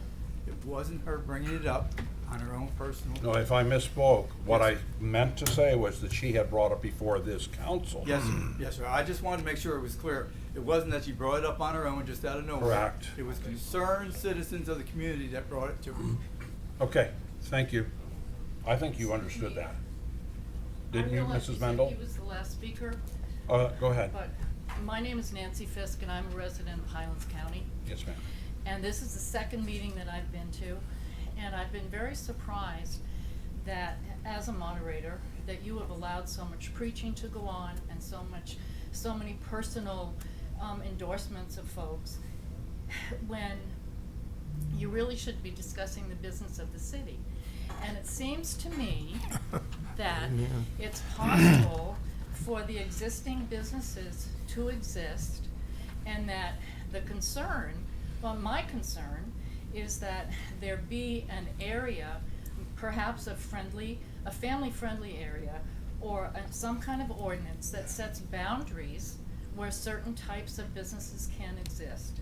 Certainly, there is an audience for burlesque here in this community. It's popular, it's proven that. And so, it seems to me that everyone should be able to exist here. My concern as a grandma is that I'd like to be able to take my 10-year-old granddaughter to the Children's Museum and walk down to the Circle for an ice cream or a hot chocolate and not have to explain to her what burlesque is at that age. That's not to say that it shouldn't exist somewhere in the city. It wouldn't be my choice, but if it's proven that it's a popular thing. So rather than say that it shouldn't be here, please decide where it's appropriate for it to be. Thank you, ma'am. Perhaps set a boundary somewhere where it can't be, so that everyone can feel comfortable in this community. And as far as people expressing their personal views, we have guidance from our counselor here that says that we're not to restrict people from coming before us to speak about whatever they would like to speak about. So please understand that, because if you were one of them and I told you can't speak about that, I'd like you to go get yourself an attorney and sue me then, because that's not the way we work. That's not legal. I understand. I just think you could stick to the city business, which would serve all of us better. Well, I'd love that. Don't get me wrong. I'd love to stick to city business, and I'm about ready to do that right now. We're done with this for now, unless there's another council member or anybody wants to either make a motion or do anything else. All right. City administrator, Nothing from the city attorney. Thank you. Right, thank you. City administrator, please. Evening, council. We'd like to request a time and date for a shade meeting. Denied. I asked you to bring your calendars. If Thank all you. of you would take a look at your calendars, and if we could figure out a time, perhaps sometime next week, maybe in the afternoon, for a shade meeting. Okay. Discuss collective bargaining. You guys have your calendars available? Would you like to do that now? You have your calendar available? I don't ever have a calendar. You just tell me when I'll be here. Open all week. I'm kind of that I'm way. open too. I'm gonna be out of town Tuesday and Wednesday. And Monday, Tuesday, and Wednesday of next week. So at least Thursday and Friday. Thursday, Friday? I'm good for either one of those days. Yep, give us a time, day and the time. 2 p.m. Thursday? Thursday at 2. Thursday, 2 p.m.? Done. You send Okay. something, you're gonna send something out. Thank you, Mr. Nate. Look, would you make sure you send an email out to council members. And before I turn this over to the last, and certainly not the least city clerk's business, I would like to wish Kathy Haley, I know I was gonna do it, a belated happy birthday, August 10th, since we met. And there you go. And the very next day, August 11th, to my wife, who's probably watching at home, happy birthday, honey. Well, the day before mine was the mayor's. Oh, was yours the 9th? Yes. 9th, 10th, and 11th. Rogues Gallery. Kathy, item 14, we need to pay the bills, I believe. Please, yep. So moved. Second. Anybody not want us to pay the bills? Kathy, call the roll. Yes, sir. Thank you very much. Bishop. Yes. Carlisle. Yes. Mendel. Yes. Stewart. Yes. Chapman. Yes, this meeting is adjourned. Can we take a break? We'll take a 10-minute break, and we'll be back to try to finish up our budget package. Buckeye. Oh.